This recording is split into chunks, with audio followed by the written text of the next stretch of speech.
Here we go. Hello, hello, hello. How are we doing today? Welcome, everybody. Everybody, welcome to class. Welcome, everybody.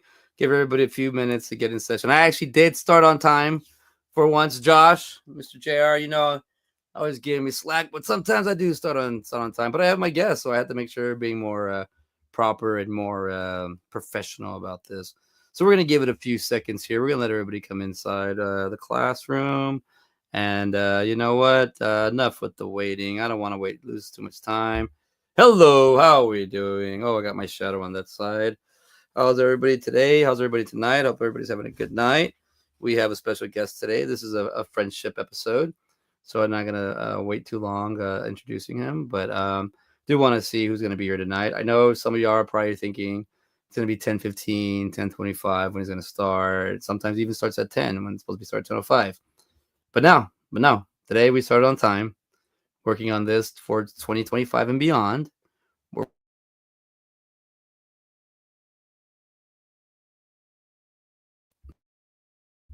That was my fault.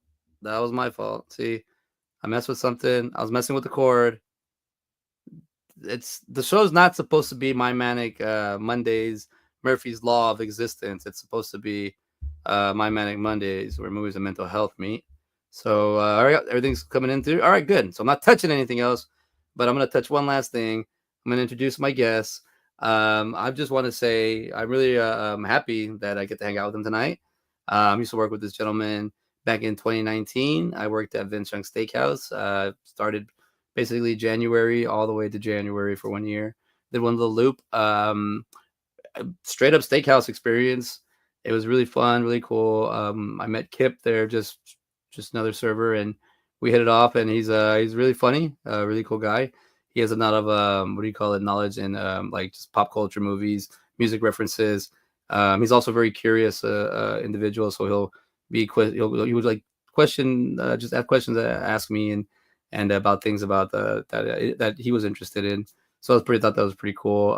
Been friends on social media, and time just happens. Time just goes by real fast. And I just right now we're in the green room just hanging out, and I'm like, dang, it's been a minute since I've seen Kip. Like we're talking, and he noticed something right away. So I'm gonna bring in my guest, one of my former colleagues down when I was waiting the tables. Everybody, can you please give a nice warm welcome to Kip? What's up, everybody? What's up, Kip? Thanks for having me, CJ. No problem, man. Thanks for coming on, dude. I love the Slayer shirt as well. You already representing? Thanks, brother. Yeah, dude. Dude, Slayer is just like that's already a good way to start. We go music, we go pop culture with you. I feel like just to get to know you a little bit better. When I was waiting tables with you, you're that professional guy that was just kind of you did the job. You knew the job so well that you would like to like have fun. And that was always cool about you, that you're like always like, nah, let's joke around. Like it's everything's set. We already know it. We already got numbers counted. Let's have fun. Let's talk. It's never too serious. Because there at that steakhouse, like a lot of people did have a certain way they wanted to talk and just conversation. I was like, God, this sucks. And then you would come in and be like, nah, let's talk about this. One of my favorite questions that I've ever asked that now it's a loaded question for me was when you pop quiz me when you go, what's your favorite album? And I didn't have an answer for you. And God, that hit me so bad, and I was like, "What is my favorite album?" And, I finally settled with, Talking Heads. Okay. I could really just I do remember that.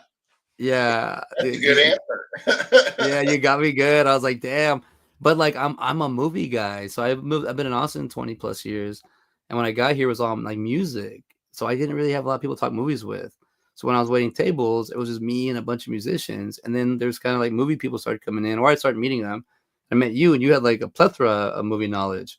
Where does it all come from, Kip? Just a lot of free time, man. A lot of free time, a lot of time spent in front of a TV, I think. I was a latchkey kid for sure.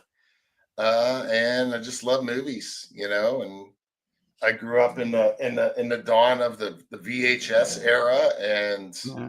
I had a family that we were not opposed to sitting at home and renting movies, and I think that's where a lot of that came from.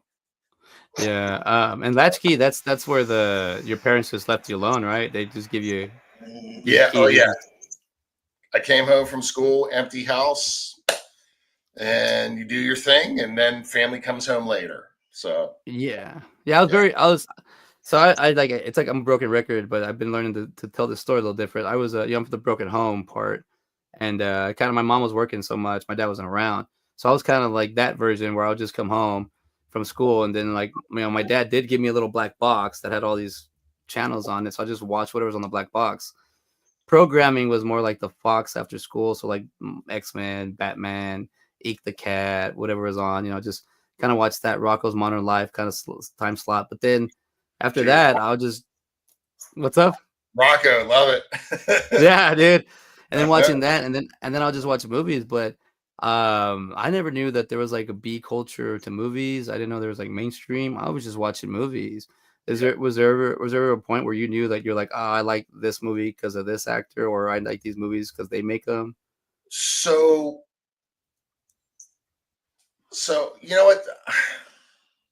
I'm gonna be 55 here real soon, so I'm gonna date myself to kind of put myself where I'm at with where I really started getting into movies. So Okay. my house in 77, 78, my dad got cable and we had HBO. And we are like some of the first people in my neighborhood to get HBO. So I think that's where I really, because we had access to some movies in the house, you know? So I really Yeah. started getting into movies. And then I guess it was my brother or sister because they were a lot older than me. Then I started really getting into get into the early 80s. They're babysitting me. They're taking me out on their dates. We're going to movie theaters.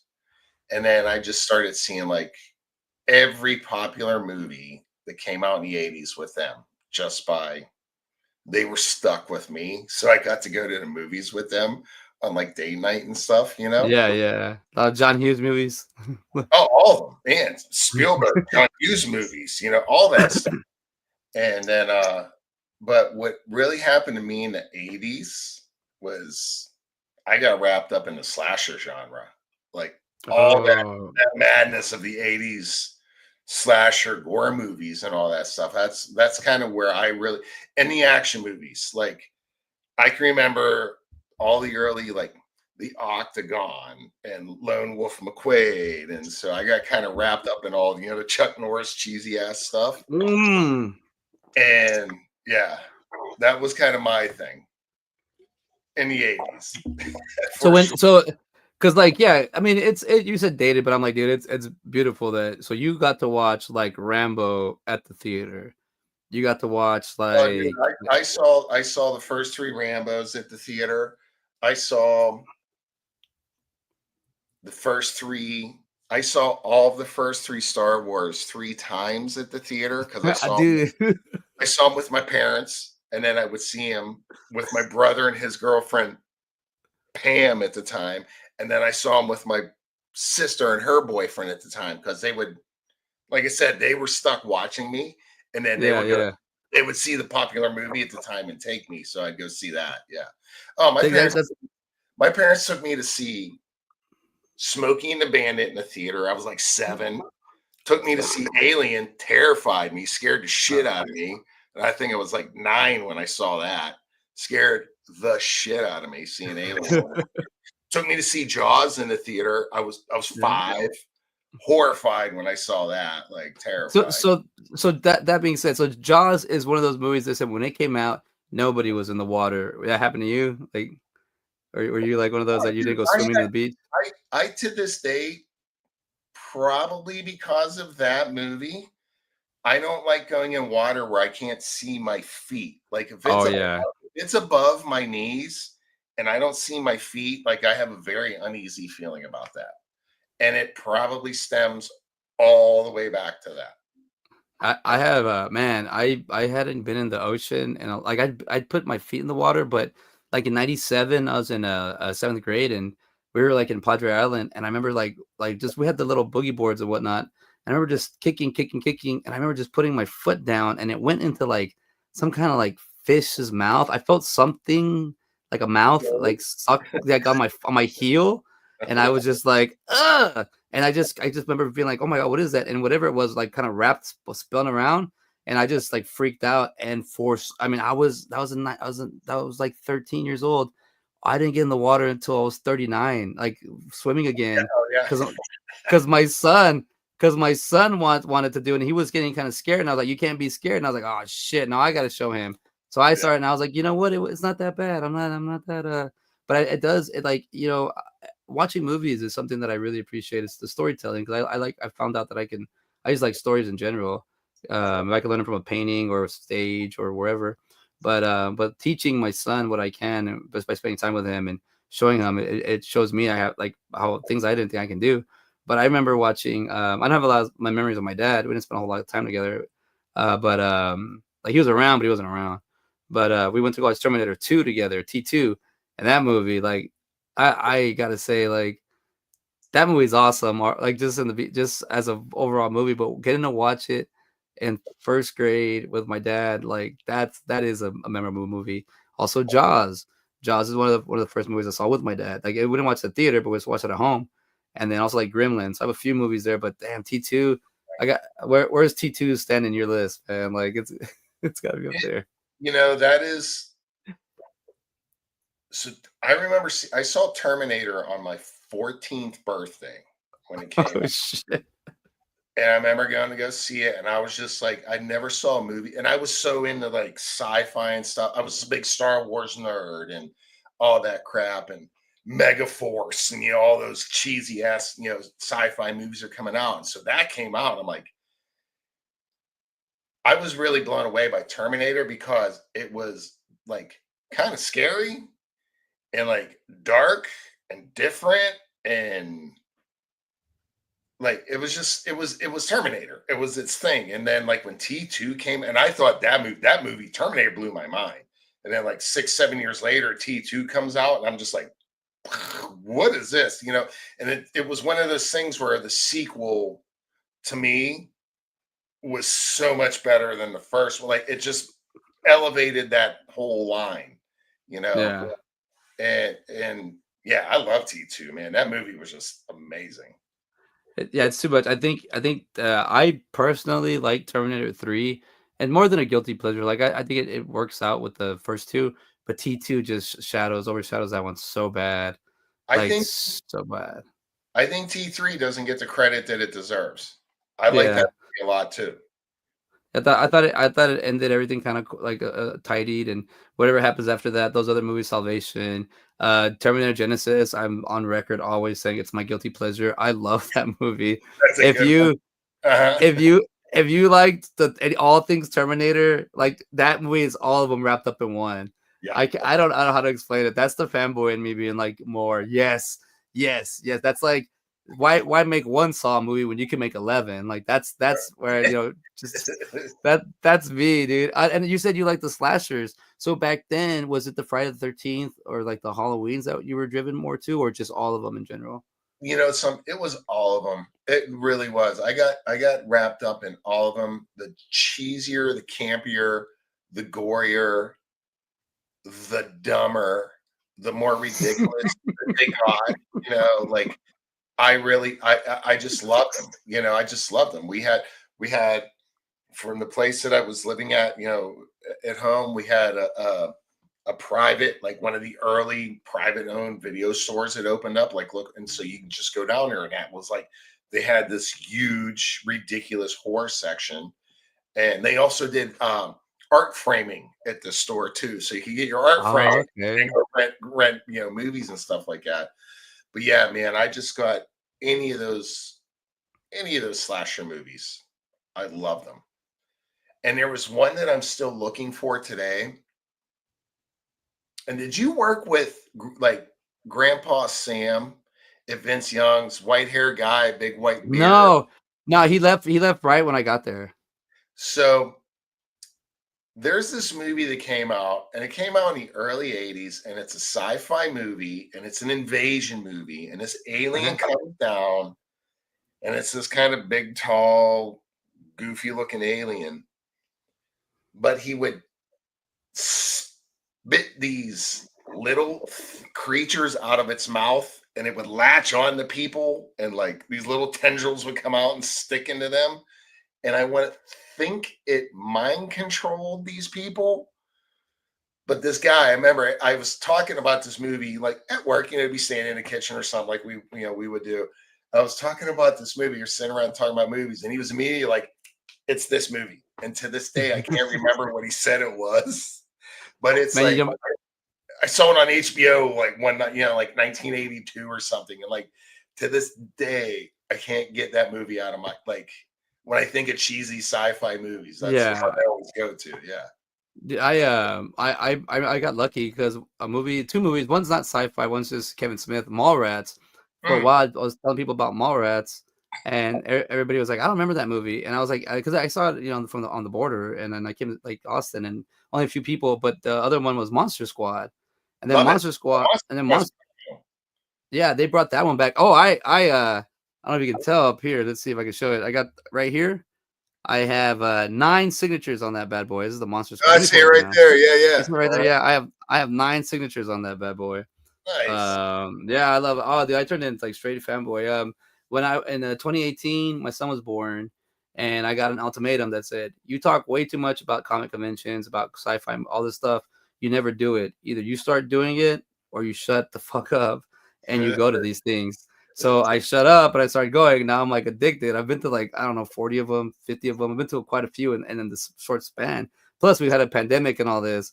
But I've learned so much about filmmaking. It's made me a better filmmaker, made me a better actor. I like the B horror conventions more than I do kind of the bigger, because I mean, just price wise. But when you talk to somebody that makes like horror movies or the B movies, they want to talk movies. They want to talk shop. Yeah. So what's your like? So sci-fi horror is like your favorite genre to hang out in, or like just horror? It. CJ, I don't know if I'm gonna have a real big, broad favorite horror thing because I'm all over the place, to be honest with you, man. I'm the same way too. It's if you like it. It's if I like it. If I watch it, and I like it. If it's animated, if it's sci-fi, if it's horror, if it's drama, if it's dark comedy, like it's just I don't know. If Beth came in here, she'd be like, "Your favorite thing is this." You know what I mean? Yeah. I'm all over the place. I think. All right. No, that's great because I did notice these, so I felt like you and I had a lot of similarities because I was like, the way I think we're raised kind of similar. I think maybe not the same, but like kind of same feel.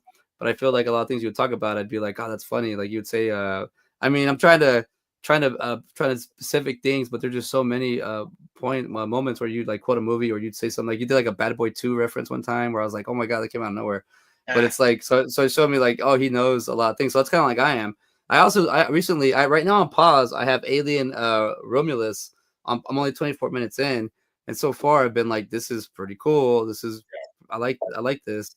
But I've also what do you call it? I just finished watching Terminator on Netflix. They have the animated series that just came out. Did you see it by any chance? Is Terminator Zero?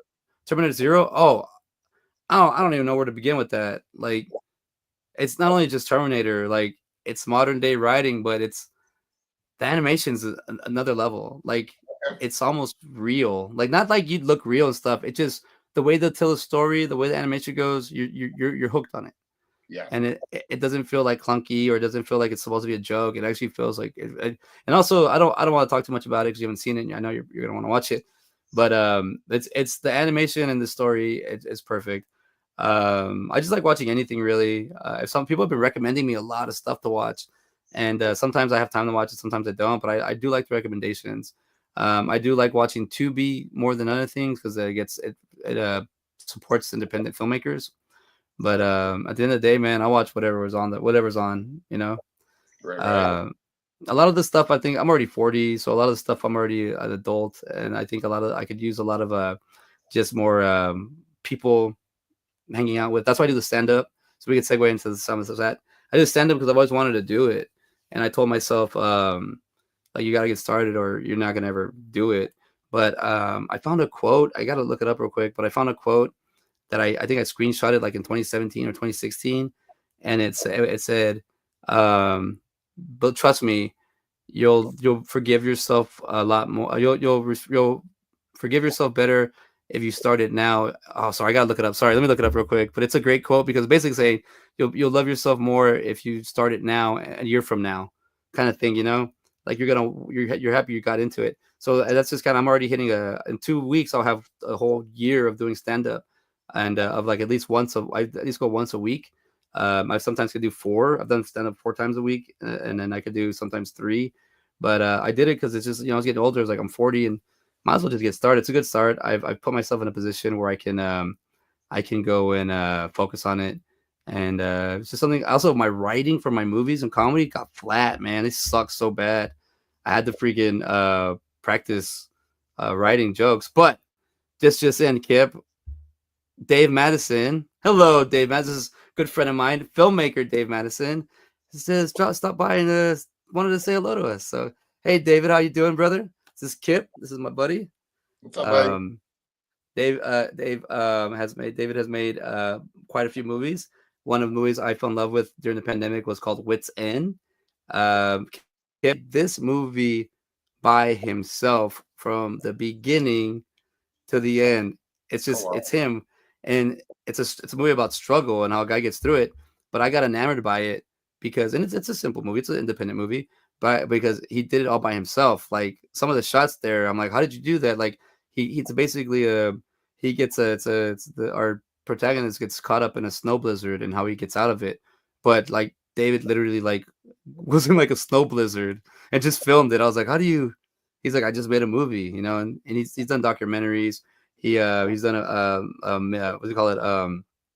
Full Moon Fever, which I need to see. David is a movie as a werewolf movie. A werewolf movie he just made.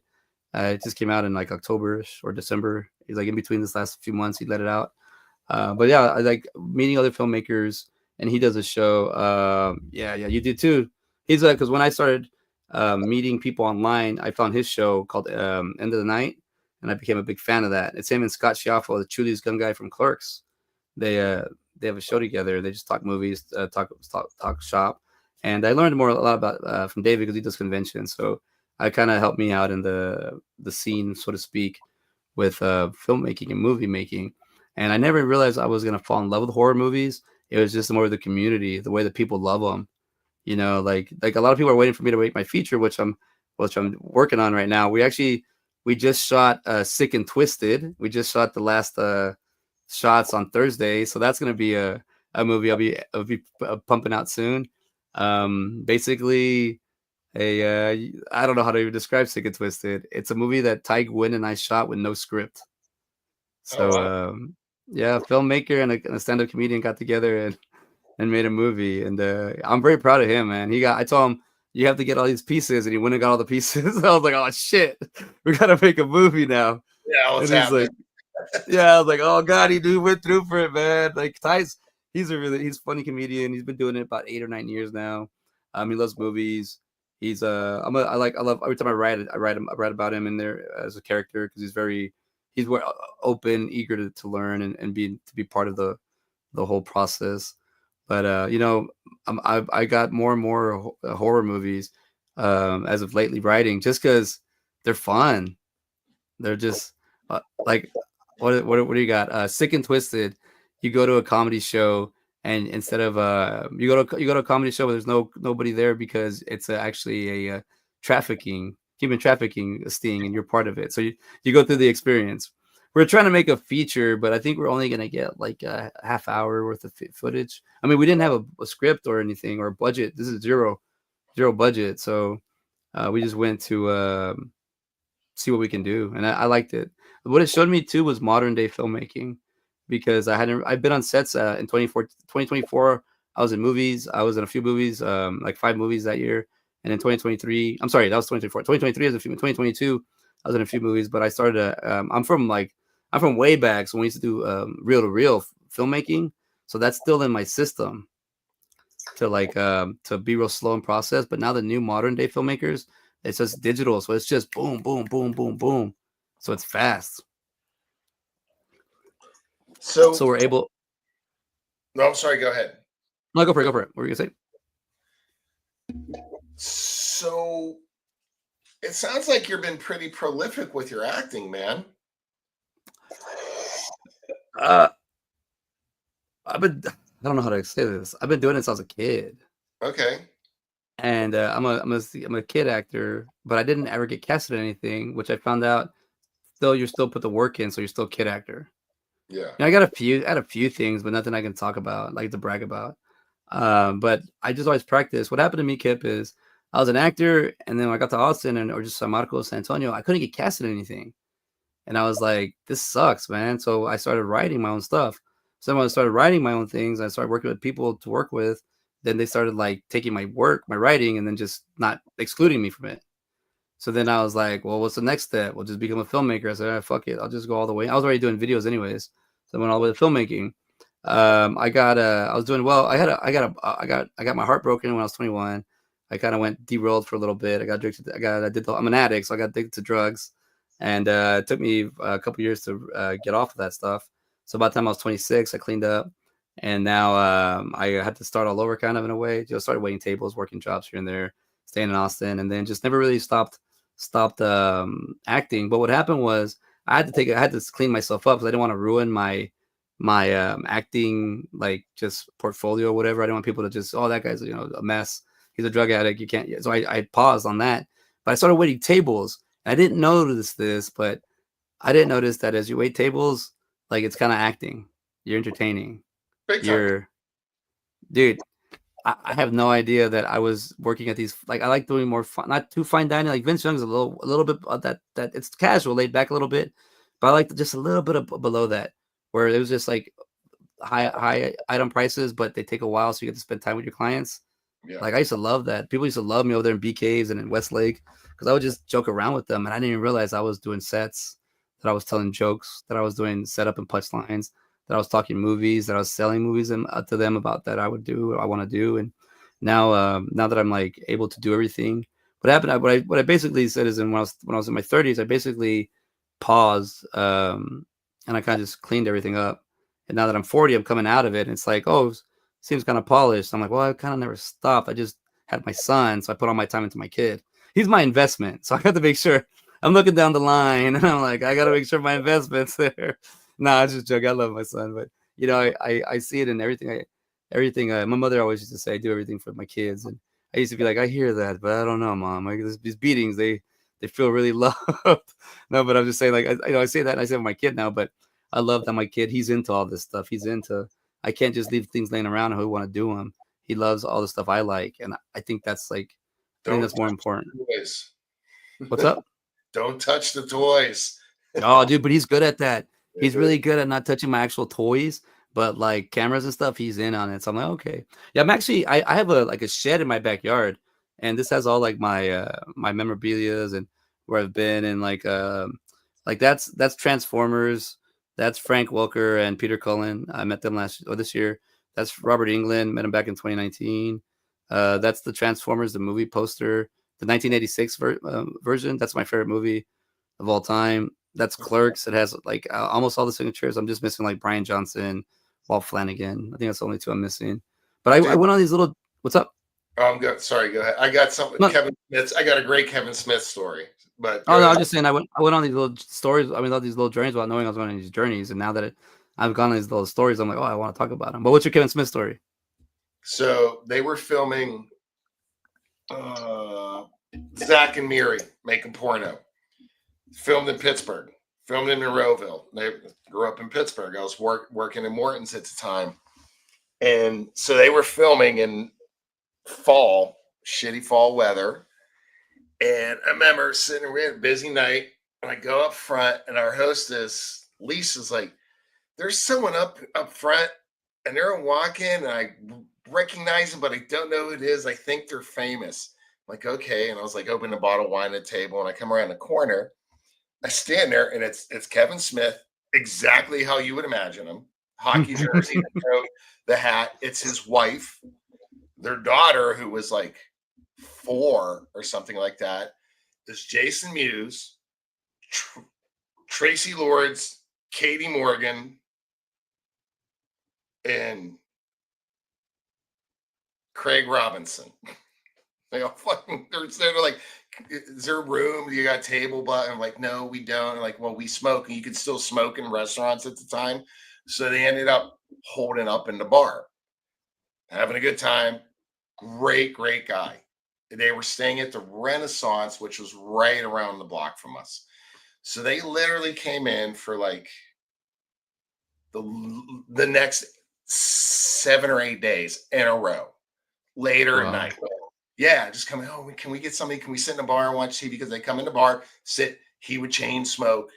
They'd sit in a bar. His wife, Jenny, I forget. Jennifer. Yeah, Jennifer. Yeah, Yeah, Jenny. an amazing, lovely woman. Like they were so cool.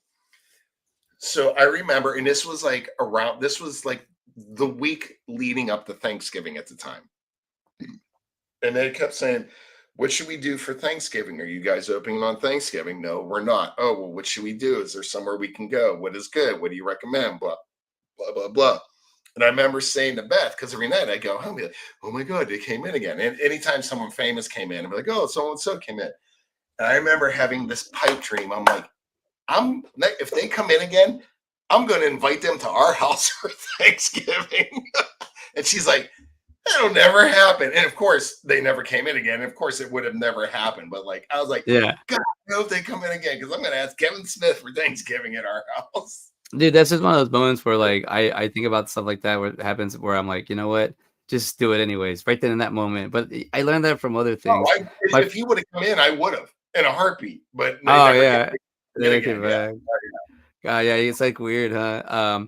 The first time I went to go meet him, and fun fact, David Lee Madison, shares the same birthday as Kevin Smith. So filmmakers are born on the same day.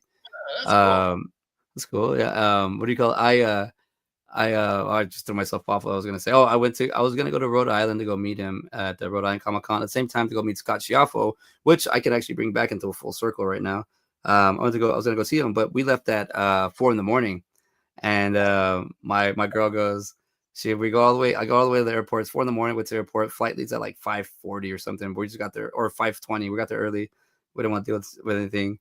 We get there and we're just kind of chilling. And then she goes, "Hey, look, it's your boy."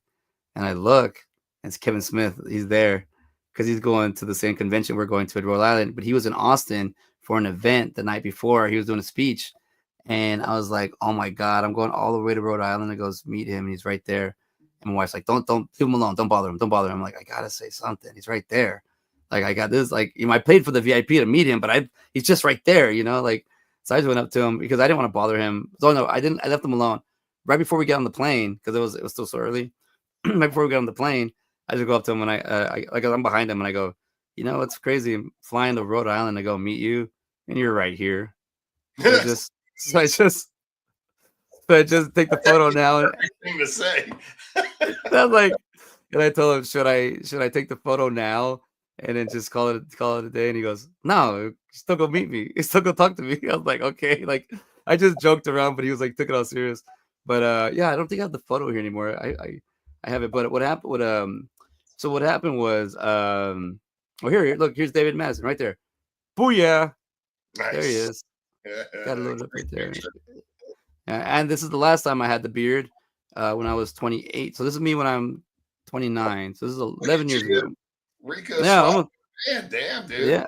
Yeah. I didn't have this before, but I got it now. I didn't grow my beard for like 4 years, and I grew it out, and I was like, "What the hell is this?" And I started following it because I did No Shave November. Now I don't know what to do with it. Right. So now I was like, I looked down at my neck, and my whole neck is all white hair, and I was like, "Oh, I never grew it out." But yeah, well, it's wisdom, my friend. I don't know what the hell I have. Oh, here we go. That was a mask. That was pandemic wearing a mask and not shaving underneath it. I just left it. So I went to go see Kevin Smith, right? So here's the photo I took with him in Rhode Island. Very nice. So it's cool, and I make these out to my son. So Kevin, made that to my son. But what's funny was, over there on the East Coast, those guys are very they're very forward and stuff. So I had that photo because we'll have to wear masks, and I had that photo out because it's 2021. And some guy from the East Coast goes, "Hey, look at this cheeky bastard over here, you handsome prick." Yeah. And I just go, but the way he said it, I was like, that has got to be some of the most like East Coast Boston accent shit I've ever heard, and I love it, bro. That was like cheeky Yeah, bastard. And I just said wicked. He goes, oh, fucking wicked, yeah. I was like, yeah. but like, Yeah, it's you know, fucking wicked. yeah, it's wicked, bro. But what happened was, uh, you know, I 2018, I technically started my first convention was December 2018, and I met Robert England, Kevin Conroe before he passed away, and then Lou Ferrigno and like a bunch of celebrities, and I was like, oh, I like doing this. And then 2019 came around, and I was like, so I went to a lot of conventions and started meeting people, and then sure enough, pandemic hit, and when it hit, it like messed me up. Like I was like, oh my god, I had put all these like external exercises to do, so whenever like mental health or whatever, I just go and do them. Well, what happened when pandemic? It balled me up, and I couldn't do anything. So I was drinking a lot. wasn't good for me. But I was like, well, what do we need to do, or what do I need to do? And I started doing the podcast with my buddy Ben Garrett. So we did side by side movies, two movies, two best friends, too much fun. And we just watch two movies organically, and they usually have something in common, and we just keep we just kept we had 100 episodes, so we're a little hiatus right now, but we're bringing it back. But what happened was we got to episode 7 or episode 6, I think it's episode 7, and it was Kevin Smith. So we did Clerks and Clerks 2, and man, I knew I liked these movies, but I started falling in love with them, like watching them and talking about them. At that certain time, the pandemic was still kind of letting out a little bit, but they started doing these online interviews, and Clerks was one of them for Clerks 3, for the build up for Clerks 3. I said, sure, I'll do it. I ended up paying for like a interview with Brian O'Halloran, which is Dante, Marilyn Gigliotta, which is Veronica, Randall, which is Jeff Anderson, wasn't doing them, but he was doing like video shout outs. And then there's another gentleman, was the Chuli's Gum guy, and it was Scott Schiaffo. And I met him online. I have the interviews. I was supposed to throw them out. I haven't thrown them out yet. But this is that I met them, and I was when I did this meet and greet, the one thing I did was I made sure I saw the episode, because Brian O'Halloran has a show called O'Halloran on YouTube, and I saw that in episode 10 is Scott Schiaffo, and Scott is such a cool guy. He's like, I would say cool guy, but he's such a laid back, relaxed person, but he's honest. So he's an addict as well, and he's fought addiction, and he fought it late until his mid 40s, but he's able to sober up, and he's been like, I think he's like 18 years sober now.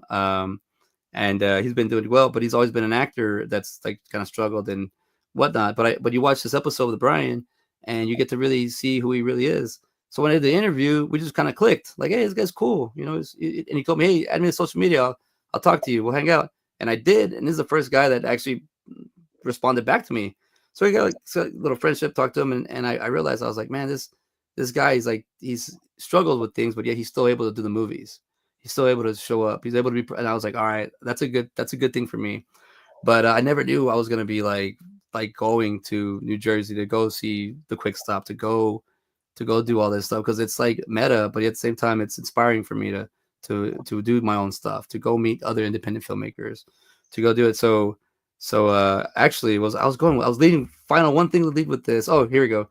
So when I met Scott there, and with Scott, man, I couldn't help it, bro. Like, something happened to me. I'm not scared or ashamed to say this, but something happened when I saw him. I just started crying. Like, I couldn't hold it in.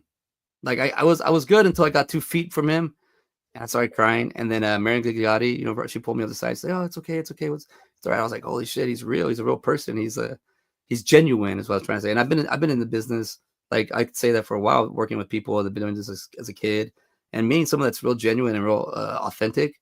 It really shows you that you can do this. You don't have to sell out, or you have to go do things you don't want to do. You can do it, but it's all gonna fall on you. But like, I would have never ever guessed like this would have happened to me. Like, because I felt like my filmmaking got flat.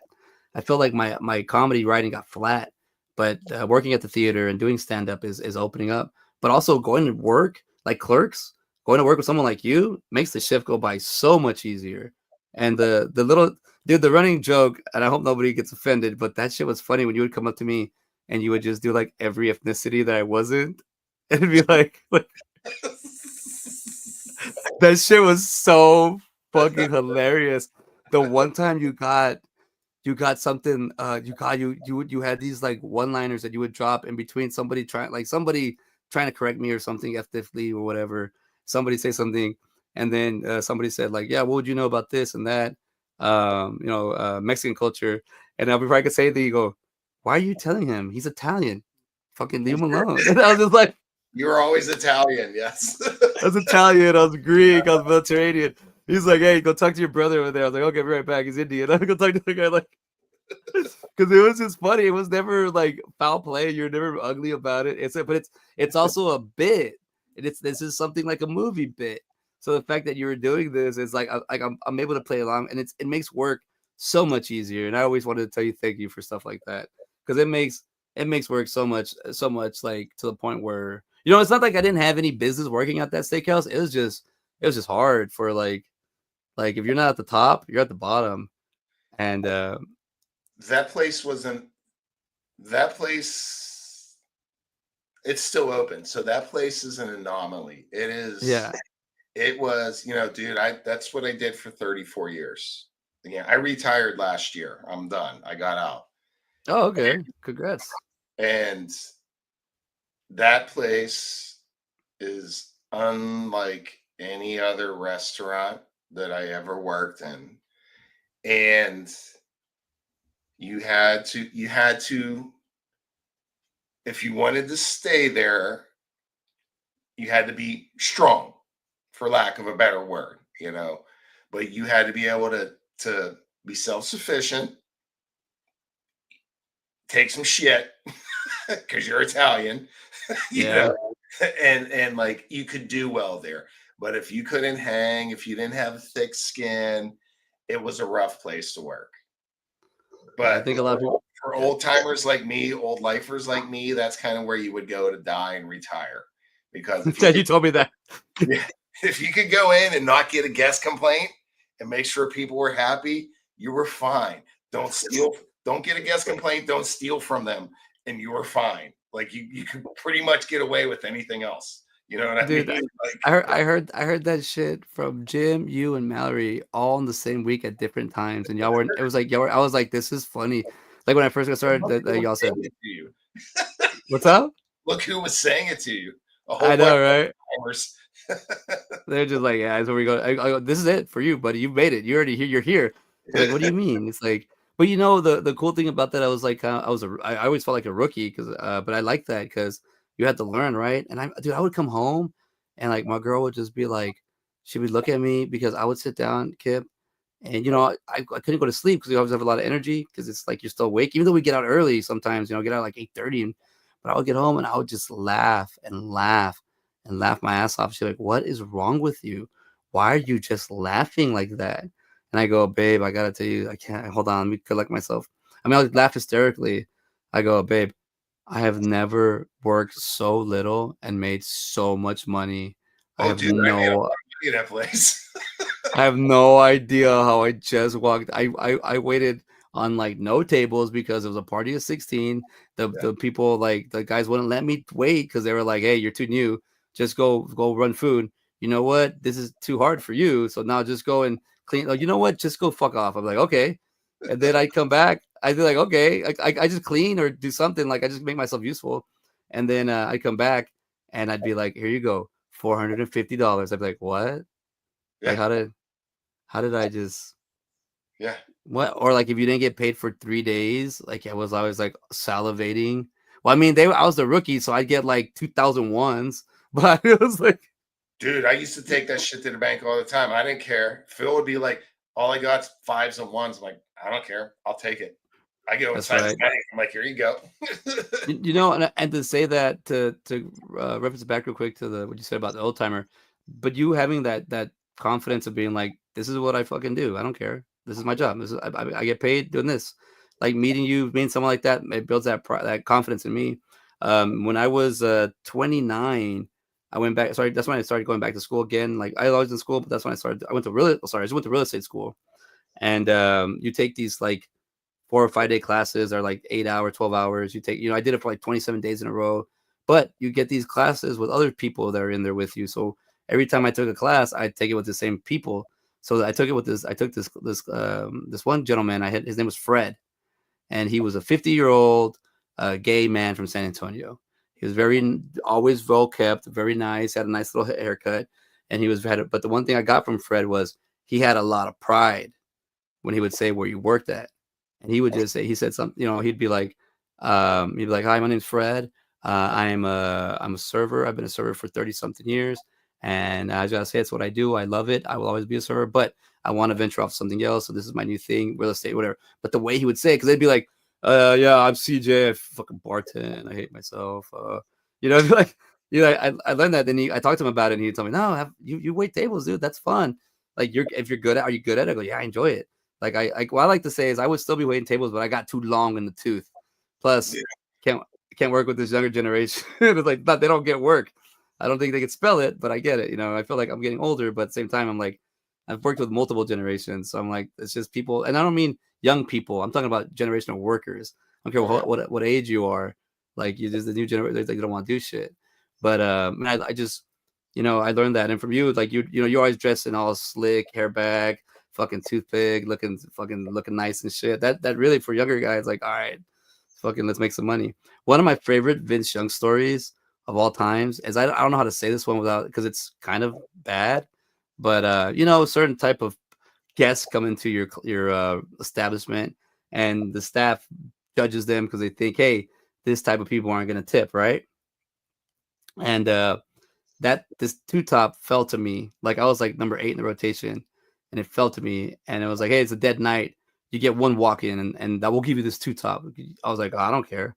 So I went back there, and I went to that two top, and I was like, well, all I got is them. Like, and I look at these guys, and I'm like, they're kind of nerds. So I'm a geek. I get this. So I realized that they're like, yeah, we all got a few tables. I got 4 tables. He's got that one two top table there, but whatever. I go, don't worry about me. I'll focus on them. So little by little, I started going on them. I started talking to them. They were trying to like, hey, what's your name, CJ? Okay, Mr. CJ, how's your day going or whatever. And I just was like, hey, let's have some fun. Let's see whatever they tell at me. I'm just gonna turn into a joke. And dude, they gave me a alley oop layup, freaking behind the back assist. I never saw coming, but I was like, oh, okay, I'll dunk this. They go, I go, so what's up, guys? What's new? And they go, nothing, Mr. CJ. We're just two guys that are married and we can't get laid with our wives. So, life's perfect, life's peachy. And I just remember being like, well, gentlemen, you guys can't get laid with your wives either. I put the paperwork in 2 weeks ago. I ain't heard nothing. And the silence broke, and these guys just started laughing their asses off.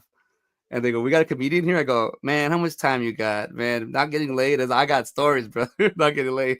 And they just like opened up, and we started having fun. And I was just like, you know what? It's like my little set here. I think about it now. I look at it. Back then, I didn't know what I was doing. I was just like, whatever. It's just us. But then when we left, I remember being like, I didn't have to clean because I had that two top and another table with a mom and a son.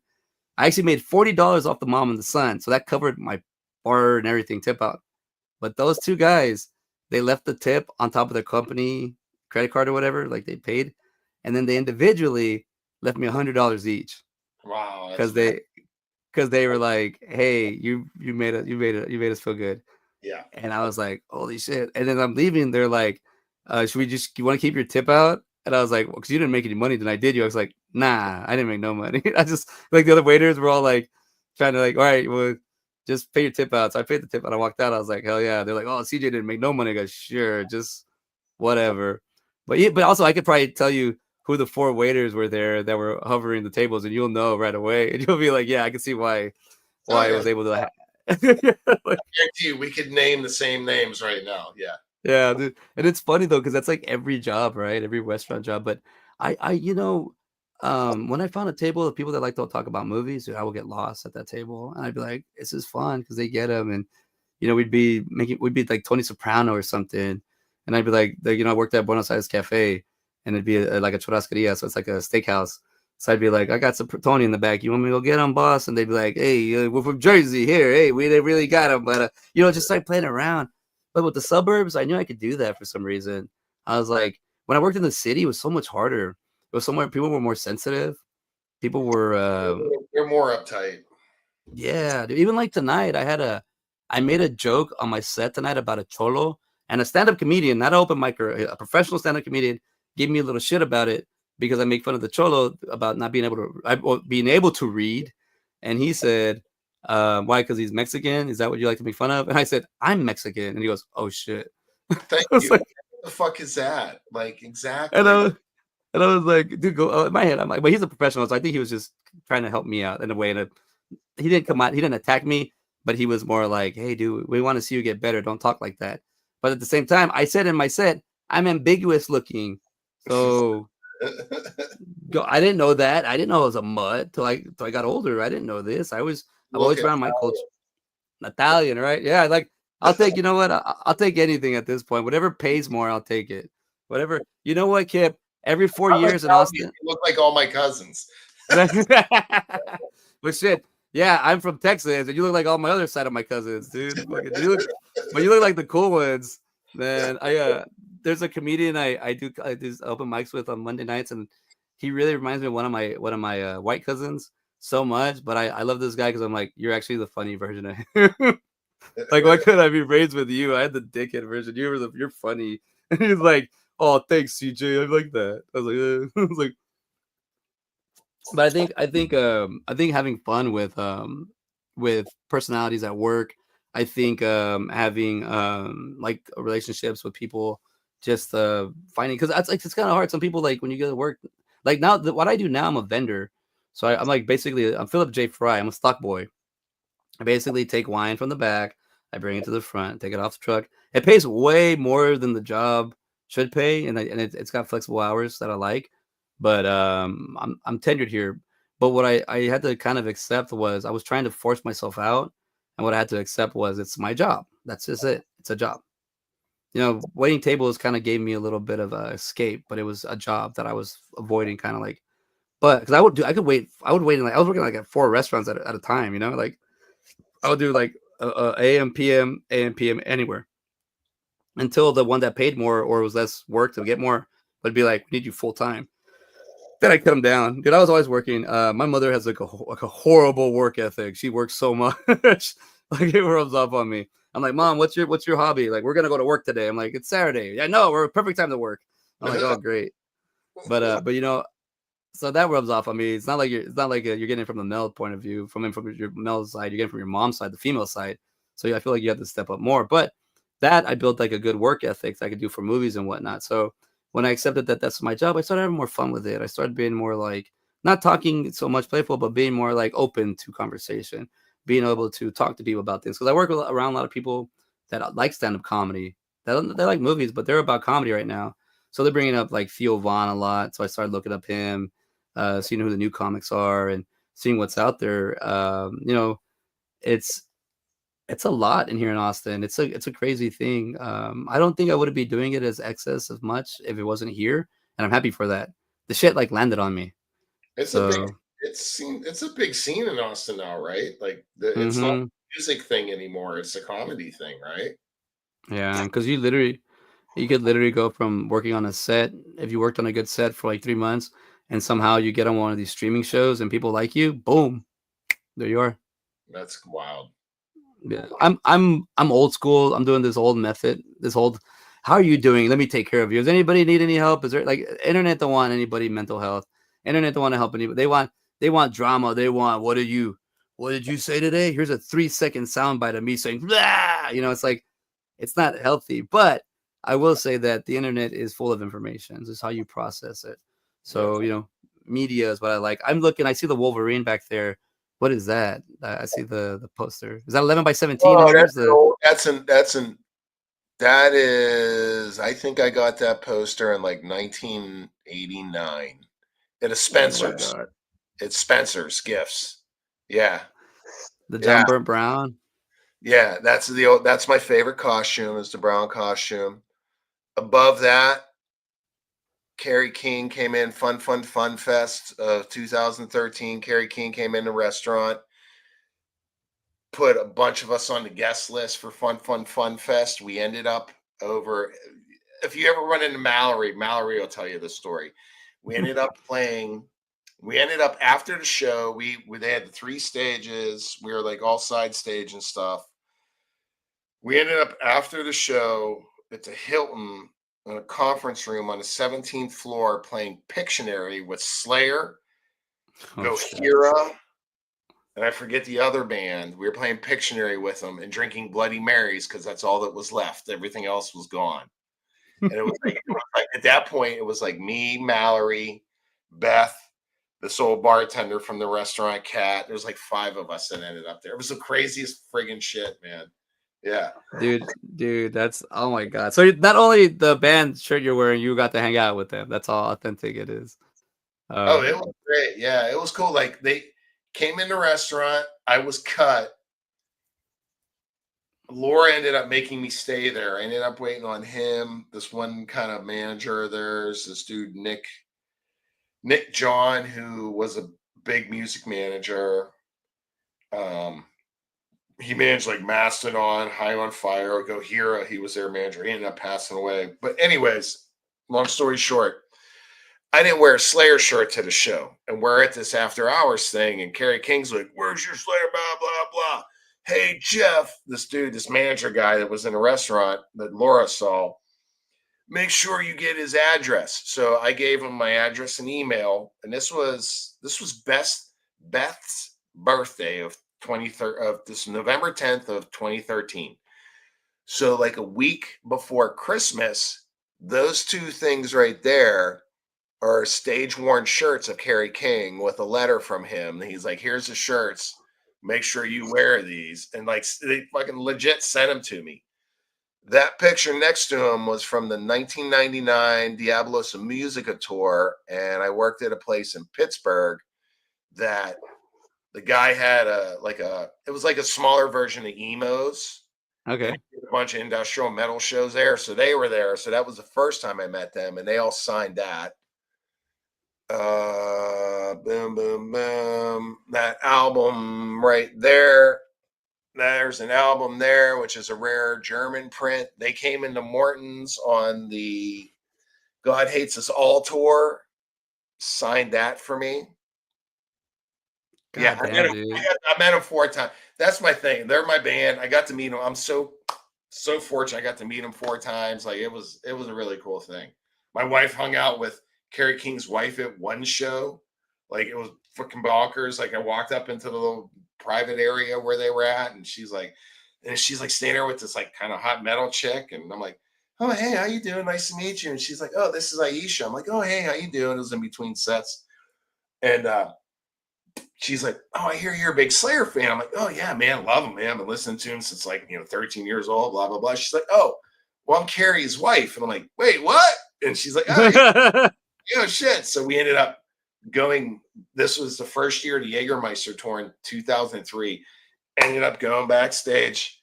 They had to do a bunch of like meet and greet and sign in shit, and then they like had their like hospitality stuff there, and we just ended up hanging.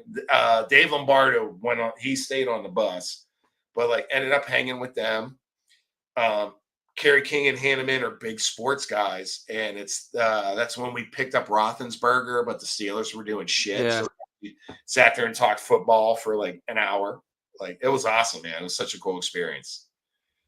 Dude, yeah, they're my thing. Yeah, they're my band. And all that happened like all by itself by accident, huh? Like it's all organic by itself. Yeah, that's so cool, man. Like I got a few stories. That's the thing I love. I was in here. My younger brother was hanging out with me, and as I got the studio kind of shed going up, and I go, you know what I love about this spot? I could literally point to all the stuff I have here, and I have a story behind it. Yeah. Like I didn't even realize that I can point this. Like I'm just looking at here, and I can grab anything, and I'll be like, check this out. I got a bunch of stuff. I've got like the Bruce Campbell tour thing I'm doing. I've met him online once. I met him in person once. So, but he's a big influence on me because I did an interview with him online and kind of helped me out with the filmmaking. And but I'm gonna meet him. Hopefully I'll meet him again in May at Texas Frightmare. So I'm trying to like progressively show I'm getting better since I've met him at filmmaking because he gave me filmmaking advice that I needed to hear at the time.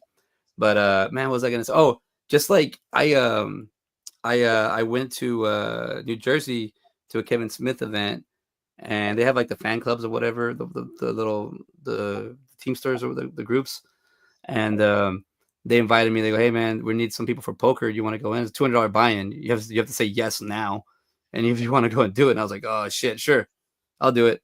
So I said yes, and I went to we were at the Smod Castle, the older one before they went to the new one, and we played poker. And I hadn't played poker in a long time, but prior to that, I was raised with a lot of family members, older cousins that they needed always like a fifth or sixth person. So they taught me a lot of things when I was real young. I didn't realize I was learning a bunch of bar stuff, but Right. I learned all these tricks. One thing is poker. I'm decent at poker. If I play it for a long time, I'll get good at poker. I'll get really good at it. So what happened was, long story short, I was the first or second one eliminated from that tournament. And the way I exited, they do kind of like an asshole. You're your asshole. Get out of here. Boo you out. And I didn't like that, especially the way they did to me.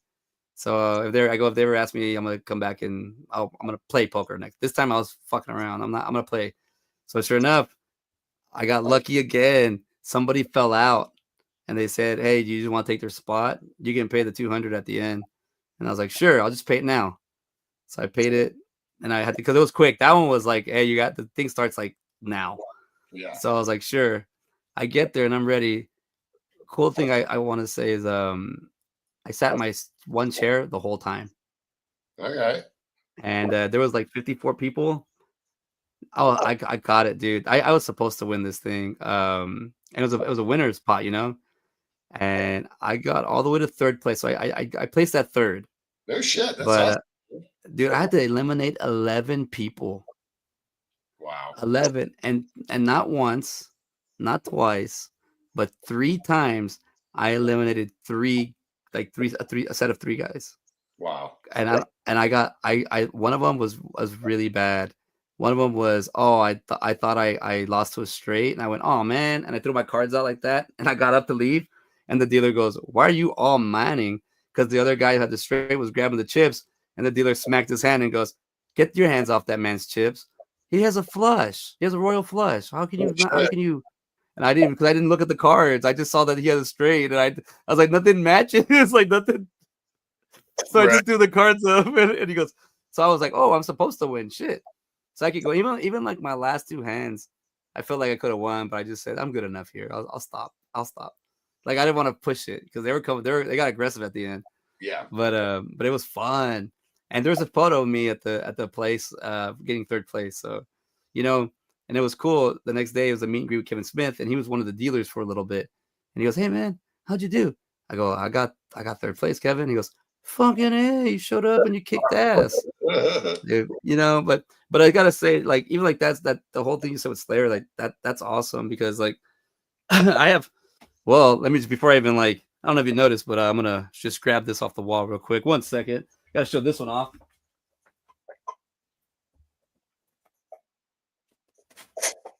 I gotta I got to do the sound check with Creed. Oh, sweet, bud. That's Yeah, cool. that was fun. I didn't really, you just get to hang out for a little bit, but music wise, I don't. There's not a whole lot of bands that I'm like, oh, I need to go watch, but that was one of them.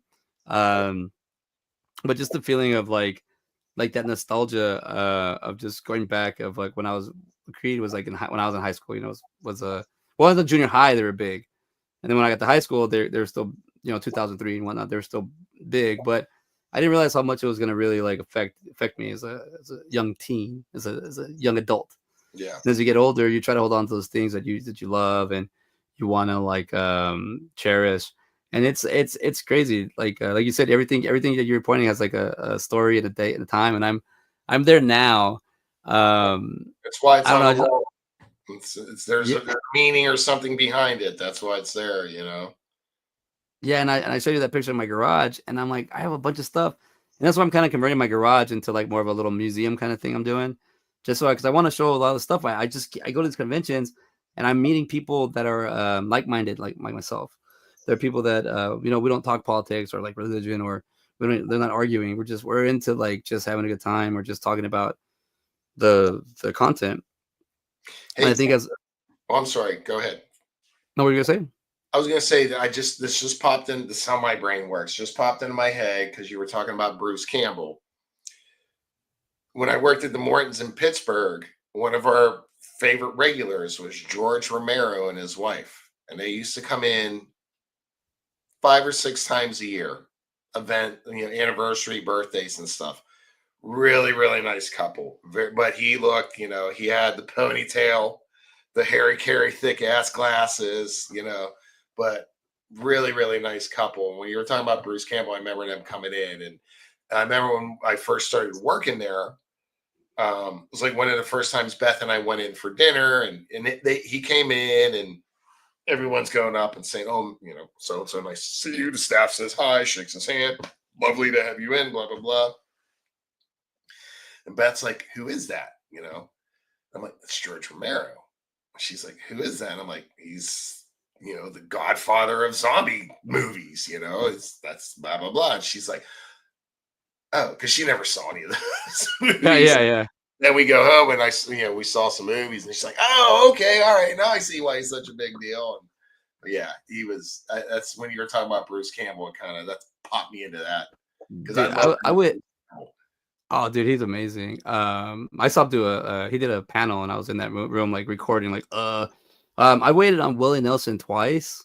Oh wow, I didn't see him. Yeah. Dude, the first time I was amazed. I mainly talked to his wife because she's I think she was either Italian raised in Mexico or Mexican raised in Italy. I can't remember, but we hit it off. So I talked to her and their son. But Willie was just in there because there was a live band playing, and Willie was just enjoying the music. So they paid their tab, and on the way out, Willie's like, "Here you go, young man." He like pulls out all these hundreds and just hands them to me. He's like, "Here you go," and I'm like, "You already paid your tab." He goes, "Yeah, it's okay."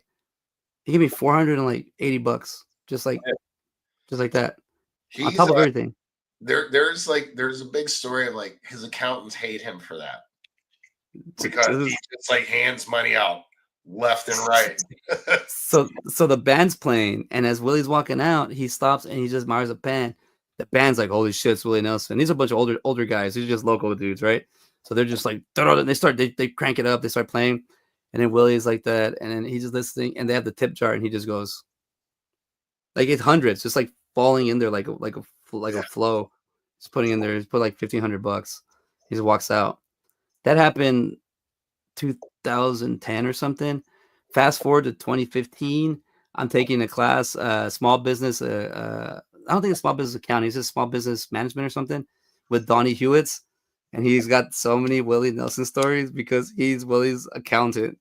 Okay. And he goes, and he just told me that. And he just said that. He goes, one time he goes to class, he goes, "How many waiters in here? How many waiters we got?" This is one of my favorite, if not my favorite professor of all time. He goes, how many waiters we got here? He goes, and the waiter, a lot of people raise their hand. He goes, "How many waiter on Willie Nelson?" And 3 of us kept their hand up. He goes, "Yeah, see, I knew it was gonna happen. How much money did he leave you? Let me guess, a couple hundred, huh?" And then he all said, he went around and they all said, "Yeah, he left a couple $100." He goes, "Can't stand it when he does this. We rather just give him the money and just like, that's why we give him cash. Just take the cash and just spend it. We don't care." Like, I was like, "Damn, he's like that." He's like, "Yeah, he don't care about money at all, dude." Like, that's awesome. But Willie Nelson, like the energy, man, that aura he had, it's like cool. I've waited on Alex Jones 4 times. That was fun. Never waited on that. I waited on Rush. Waited on Rush one time, but not Alex Jones. Dude, remember we had Henry Winkler going to the Vince Youngs, and that lady, she just stood there and just stared at him the whole time. Yep. That was insane, dude. I was just like, and I got to meet him the next day and hung out with him. The Fonz. I have an interview with him too. I got to post. It was just a quick 2-minute interview. But man, Will Ferrell came in. Who? Were you there when Will Ferrell came in? No. Nice guy. Waited on. Very cool dude. Yeah, two other dudes. They were walking. They stuck him back in the corner somewhere, and he was just a really nice dude. And Jon Stewart came in. Same deal. Him and his son came in one time, and really cool dude. Yeah. Well, one of the hosts didn't know that was Henry Winkler, and he said, "Do you guys have room for?" And he goes, "We're busy." And then he was like, "Oh, okay." And him and his handler Bobby were walking out, and Tosh was like, "What? What? I just saw Henry Winkler walk in. Now I'm seeing him walking out. What's going on?" He's like, "We don't have any room." No, I will make a table for him. Like, Tosh waited, made him a table, and got him going. I remember that. I remember we had the Cedric Benson funeral thing there, and I remember meeting T.O. Mm-hmm. I just remember being like, I remember people going like, "Hey, just go up to him, go say what's up." I was like, "What? Yeah, you can go say hi to him." He's gonna say hi. I was like, "Oh, okay." And I remember shaking his hand. His hand was like this big, it was massive.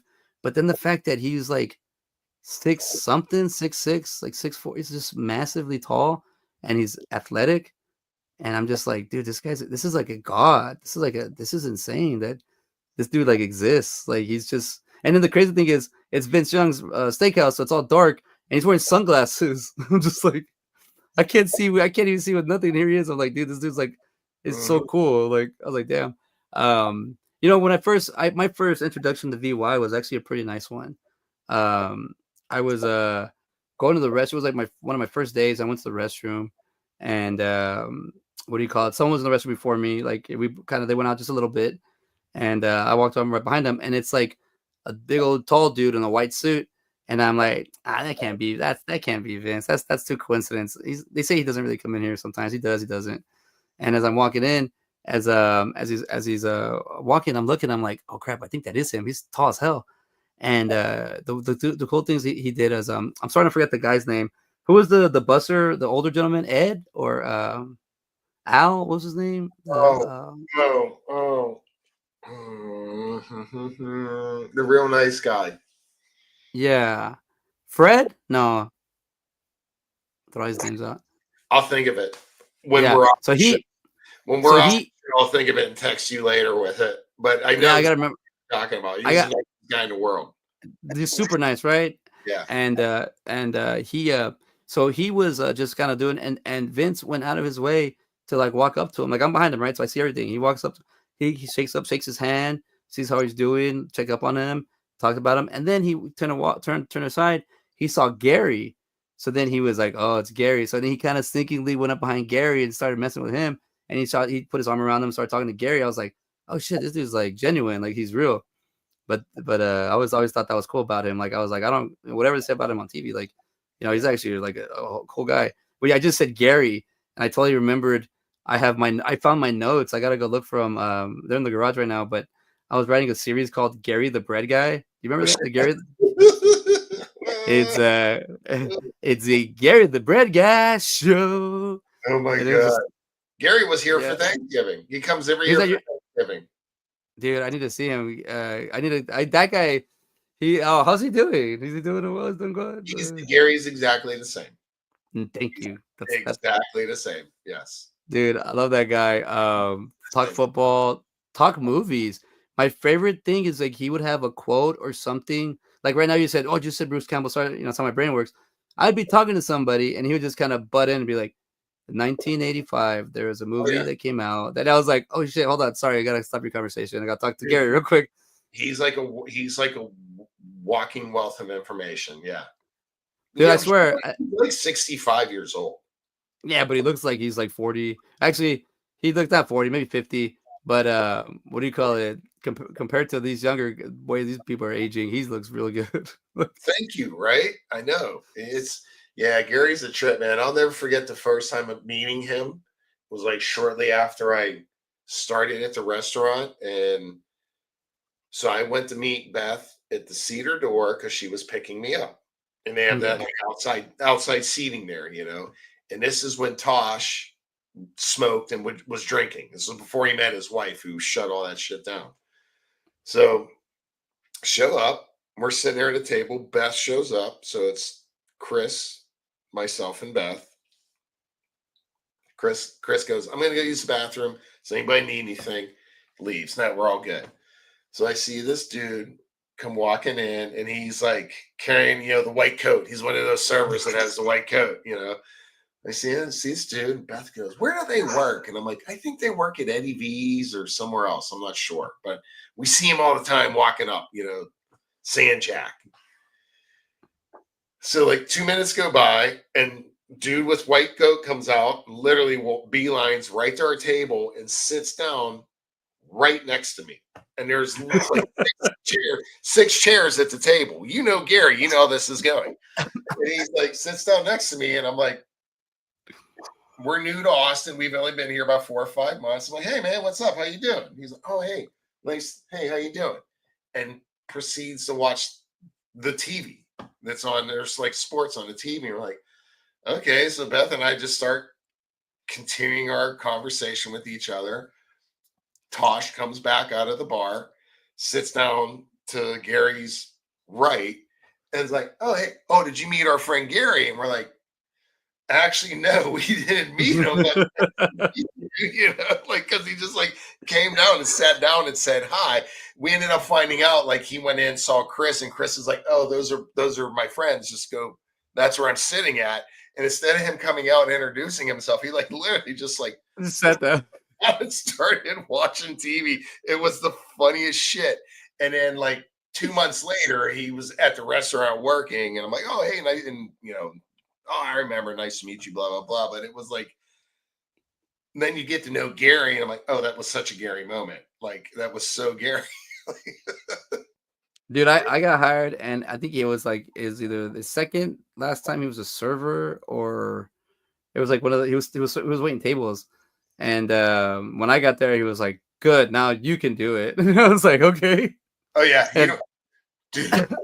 So last year, so every year Beth and I do an open Thanksgiving. And we would yeah, post something at the restaurant. If you're coming, this is what we have. If you're coming, this is what we need. Sign up. Let us know. Boom, boom, boom. We did every year since we moved here. So quit the restaurant in June of 23 was my mom passed away, and I'm like, I'm done. I'm out. okay, So June 23, I was done. I quit. I'm out. So November's coming up and Thanksgiving's coming up. So we just kind of called people. We didn't do the open thing. Like close friends that we're calling. If you're in town, come over. So we were expecting like 9 people to show up. Now I have not seen or talked to Gary in like 5 months. No one at the restaurant. So we tell everyone to come over at 2 o'clock on Thanksgiving. So it's like 1:30 Thanksgiving afternoon. And I look down and my phone's ringing and it says like verified number, but there's no ID and I don't recognize the area code. I'm like, okay, well, you can leave me a voicemail if you know me. Continue doing what I'm doing. So like 3 minutes later, the same thing, but it's a verified number, but it's a different phone number. And I'm like, well, shit, we have people coming over. This might be someone, directions, whatever. So pick it up. And it's Gary. And I'm like, hello, Kip. And I'm like, who is this? Gary. I'm like, hey, what's up, man? What's going on? How you been? I haven't seen or talked to this cat in like 4 or 5 months. Hey, what's going on? I'm at Woody's, and which is a little convenience store, literally 90 seconds from my house off of 1626. yeah, Oh, hey, what's going on, man? He's like, yeah, I don't have your address. I was trying to go off of memory. And I'm like, well, just punch my address in the phone. He's like, I don't have a phone. I said, what are you calling me on? He goes, one of the guys at the gas station's phone. And I'm like, okay, well, you're 90 seconds from the house. Make a right, left, boom, boom, boom. Here's the address. You're 2 minutes away, at the most. See you there. Okay, cool. Like 20 minutes go by. No Gary. So like I'm out in the garage doing some shit, and we live in a cul-de-sac. So I see this gold Camry like creeping through my cul-de-sac, and I'm not paying a whole lot of attention to it, but I don't recognize, you don't recognize the car in your neighborhood. yeah. But it's Thanksgiving, and I don't pay a whole lot of attention to it, and it drives off.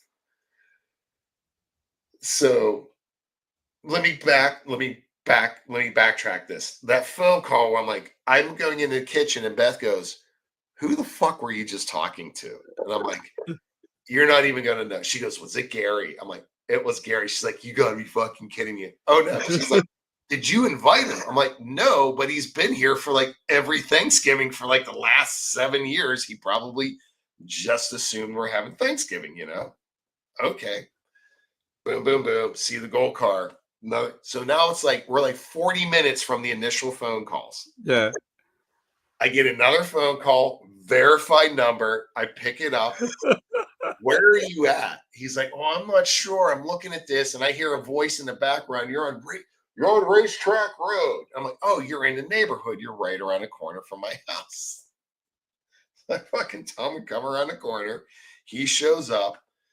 dude, what's going on? How you been? Blah, blah, blah. Good to see you. Hugs and kisses, comes in. And I'm like, dude, what's up? I'm like, what's going on?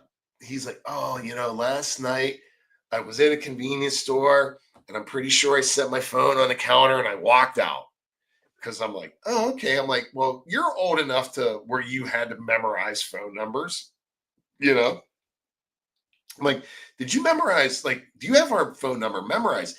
He's like, oh, no, I had an old phone at home that's not online, but I charge it up and it has my directory in it. But I can't access maps on it. But I kind of knew where you lived. And I figured I'd just start heading that way and hopefully it would come to me. I'm like, okay. So he's driving to my house, stopping at places, asking strangers the kindness of strangers for their phone. But he was in the neighborhood and he's like, yeah, man. He's like, I was driving around and here the gold car that I saw 20 minutes earlier was his car. He was on our street. So he's like, yeah, man. He's like, I was driving around your neighborhood trying to find your house. And I asked one person, they looked at me like I was insane. And they kind of just walked off. And then, this other guy was kind enough to let me use the phone. God, see, that's what I mean. That is a Gary the Bread Guy show material right there, dude. It was hilarious. It was so him. Like 3 hours later, he's right there. You're right here. You're right here. I have some stories, but he would come in clutch with some info sometimes when a guest have a question. He would pop out of nowhere with the answer. I'd be like, "Oh, thanks, Gary." Thanks, because I'd be like, "He saved my ass." His sports knowledge was crazy. Yeah, he had crazy sports knowledge. Man, that's scary. I still talk to Wes here and there. He actually he got a new job at the time. He worked at this company for 30 days. He was going to be the first for this company. They did the roofs. They fixed roofs and insurance and all that. He said, "I'm going to be the first guy." I saw him driving in through my neighborhood doing estimates one day. I was walking my dog, and I hadn't seen him a couple months. And I was walking down to my mailbox, and he rolled up, and I'm looking at him, you eyeball somebody. I'm like, why is this? Oh shit, I know who you are. Him and some other dude were driving through the neighborhood. Yeah, dude, we got it, and I got my lady, and they figured something out, dude. We got our roof changed like this, but then he quit or something, or they said it's with that company. So I was just he worked there for 30 days, but within the 30 days, he actually said, I'm gonna set the record for the quickest sell, which was us. But he did it. I guess he got paid and found something else or whatever. But I just thought that was funny. Austin's just, it's a different city, it's not like what it was 10 years, 5 years ago, but even 10, 15, 20 years ago was different.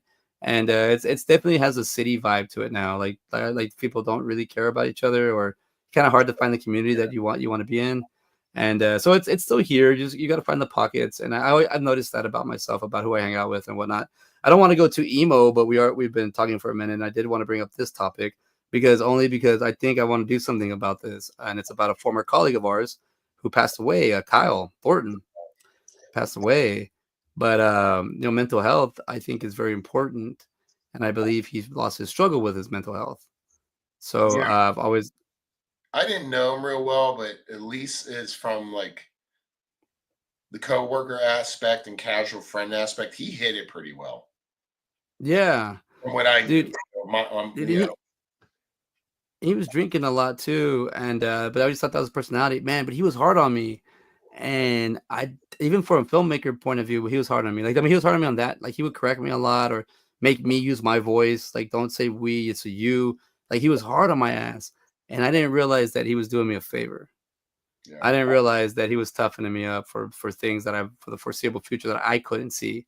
And I feel bad because it's this whole time I've had this ability. I've been able to make movies since I was a kid. It's well, what are your movies at? I was well, I'm learning other things. I'm learning actually how to be human at the same time. And as I'm growing older, but I was I didn't realize that, maybe I could have helped them or whatever, or do something, but that doesn't fall on me. But the thing is, I see how he wanted to be a filmmaker. He always tried to do it. He was trying to figure it out, and it was hard for him. And I just think about him, I'm man, it sucks. He was only 45, or 47, something like that. He wasn't much. He wasn't that. Yeah, he was young. Yeah, and then he was they just said he was battling his diabetes. Was he always talking? He hated that. And he was talking about that. Relatively a skinny guy, played college basketball, D3. Spent a lot of time with him just talking to him. But man, he was very opinionated and is very heated. But when it comes to filmmaking, like it was a thing. But I bring him up because I'm like, man, I want to like kind of I do want to cherish his memory in a sense, because I think that the filmmaker inside me was very at a point where I could have just given up or turned my back to him, but I just always was always still more curious. Like, why is this guy like this? Why is he like he lives in here and he has this passion? And then now that I'm older and I'm like, I was like 35, now I'm 40, and I'm like, you know what? I think I know why he was there, and I think I know why he's passionate. I think I because all he had. That's where he was living, and you start losing that, or you start losing that, holding on to it.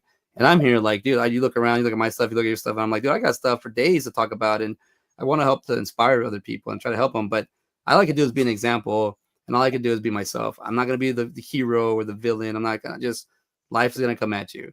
So I always think about it when I worked there for that year and I met that gentleman, and you know what, I don't know, I appreciated him because it was tough talking to him, but at the same time, man, he had this awareness about things, but he did have some funny points. We had some funny points, but movies was something we always could talk about. I'd always find a solid ground with him in movies. So I always want to give him a shout out. Yeah, I always want to give him a shout out. That was my favorite thing, like to talk to him about, was like movies, because we had the same taste in certain genres of movies and like just weird, obscure shit. And it was nice talking to someone who knew what you were talking about, Yeah, yeah.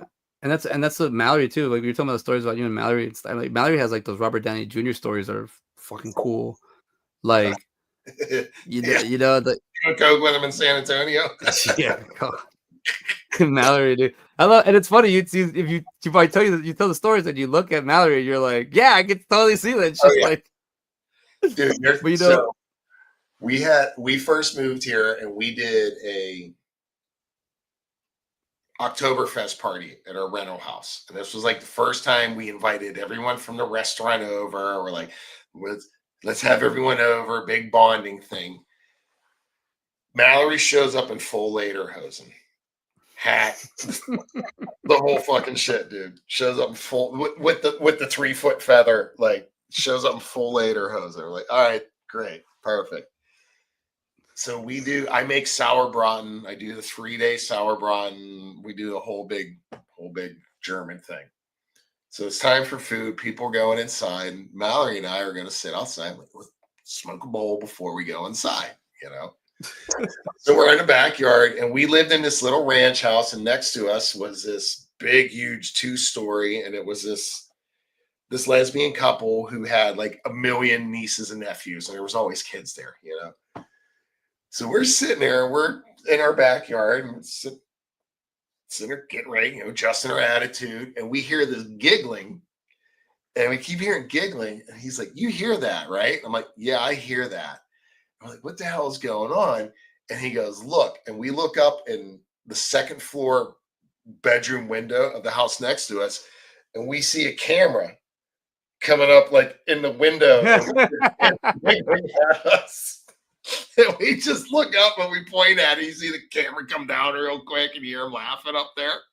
And he's like, "You think it's because we're getting high?" I'm like, "I know, it's because you're in the fucking lederhosen, dude." I'm like, all the time. I'm like, "It's not me, it's you, man." Like, literally, yeah. He him and was Sammy working there? Who he lived with? No. Okay, but they were living together at the time, and they both came in together. And like, dude, he literally like Steve Martin in The Jerk. Remember that huge long feather he had in that hat? It was like that. It was hilarious. God, dude. No, he does have. I think he knows it. I don't think he's tempted too hard, but he does have a face for cinema. He's a very loving child face for the camera, Mr. Mallory there.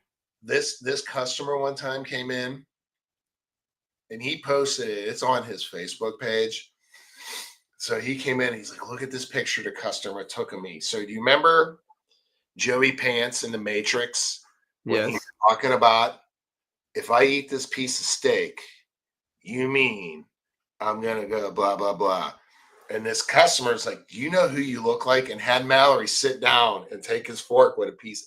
And dude, the dude took the picture, and it's like spot on Joey Pants, man. It's so funny looking. Is it Cypher is his name in that? Was And it Steve the Cypher? Is that who he was? Okay. Yeah, I yeah, I think think it Cypher. was Cypher. Yeah. Mm-hmm. Yeah, and the Matrix. And check this. I don't know if you can tell on the photo, but I actually met Joey Pants in October. The bottom right, you see he's all dressed up all nice there. Joey Oh Pants yeah, is yeah, so, yeah. so I really, One I like Ron Perlman. He's one of my favorites, man. yeah, dude. I have a good story with Sting and Ralph Macchio, and but Ron Perlman, man, they Joey Pants and my son, Maxwell's right there. They I go, we see Joey, he's always dressed nice. We gotta do that, and we went like that to he went like that to Joey Pants, and Joey Pants went, oh, looking nice, kiddo. I like that kid. And then Ron Perlman, he took the photo of my son, and he put his hand on his head, and he goes, oh, he's such a sweet child. Okay, you're doing good, Dad. And then followed back, but Sting was the one that made me like, I was like fanboy, and I was like, thank you, Sting, because I got to meet Sting at the table, and my son and him were talking and stuff. So then we went to go take the photo with Sting, and Sting saw me take the photo with my kid, and we go, let's flex. We're taking a picture with Sting, and Sting he looked at me and he smiled, and I'm like, oh. He goes, he took the photo. He put his hand on my back, and he goes, man, you're a good man. Keep it up, man, and you keep up the good work. And I was just like, thanks, Sting. Thank you. It's just like I was like kind of crying shit. Yeah, so he's like one of my favorite wrestlers. But we go, I don't know if I have it in here. Yeah, here's the picture with Sting and my son. And but my son was supposed to be like a Minecraft zombie or something for Halloween. And the last second he goes, I want to go as Sting. So he went dressed as Sting. Which is actually pretty cool because I have a lot of these old photos in here that I don't clean, but like I met David Robinson this March, like right before my birthday. Nice. He's my favorite basketball player of all time. Yep. Good one. There's Frank Welker and Peter Cullen, so it's Megatron and Optimus Prime. Yep. So it was fun meeting them. And let's see, here's Creed. I can't remember if I had these in here. There's when I met Creed. Nice. That was cool. And then the movie I sent this movie poster like a year and some change ago. I sent it to my buddy Ty, and I said, hey, we gotta try to do something with this movie. So it was Sick and Twisted, and now we actually made a movie about comics, and it's a Sick and Twisted. It's gonna be a short movie, but it's the movie we're working on. So just keep myself busy, man. I try to just stay busy. Like I said, I miss waiting tables, but I can't do it anymore. If I was gonna wait tables these days, I have to do it. I have to be like the owner or the boss or something. I couldn't work as like regular shift and clean. Like it was like, I don't know. I just can't do it anymore. I'm supposed to be doing movies and doing podcasting and streaming and all this stuff. So I focus more on here. I even see this, like even like with there's a picture of me and my mother when my mom was Madonna when I was like I think I'm like 6 in this picture. Fantastic. You know what I mean? Like this is the kind of, yeah, so that's the kind of, that my mother was always like that, and encouraging me and stuff. But also that's I think about it as just like I was saying, like similar backgrounds and whatnot. But having that cinema there, having movies to kind of rely on, and right now with the AI in my stand up, I'm saying like I didn't realize that we can make imaginary friends with the AI. Like we're bringing our fake people to life, but it's a different times and writing jokes to just I don't know, I like sitting down and just laughing at shit. I like making fun of things. Yeah. And if you do it clever enough and you do it witty enough, then people call it a really good joke. If you do it tasteless and lackless, people hate it, but it's still a joke, Yeah, and some people may really like it. Mm-hmm. And that's the thing. And I just started learning, and I gotta say, stand-up comedy at all the mediums I have, which is like between like filmmaking, illustrating, writing, whatever I'm doing, stand-up comedy is the hardest one. The only thing, if I were to do drag, that'd be the hardest. I think that's the hardest art form. I think drag queen is the hardest art form by far. Not only do you have to sing, dance, you have to dress up, you have to tuck, and if you're funny, like, come on, that's like, it's crazy. I've seen drag shows where I'm just like, I could not. That's as an entertainer, that tip, I'm not doing. That's way too much, and that's way too hard. That is like challenge accepted. Check. I'm like, nah, I'm good. I didn't shower today to go tell jokes. I'm sorry. I'm just gonna go.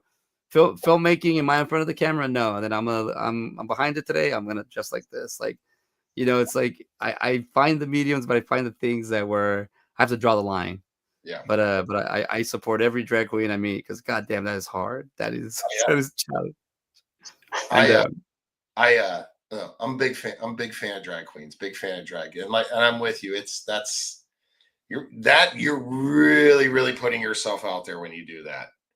And to be good at it and to be confident at it, that's a certain personality to do that shit, you know. dude, I would love to do like I would love now there's a part of me that thinks I would love to do stand up, but like I can't write a joke. I couldn't sit down and write something funny.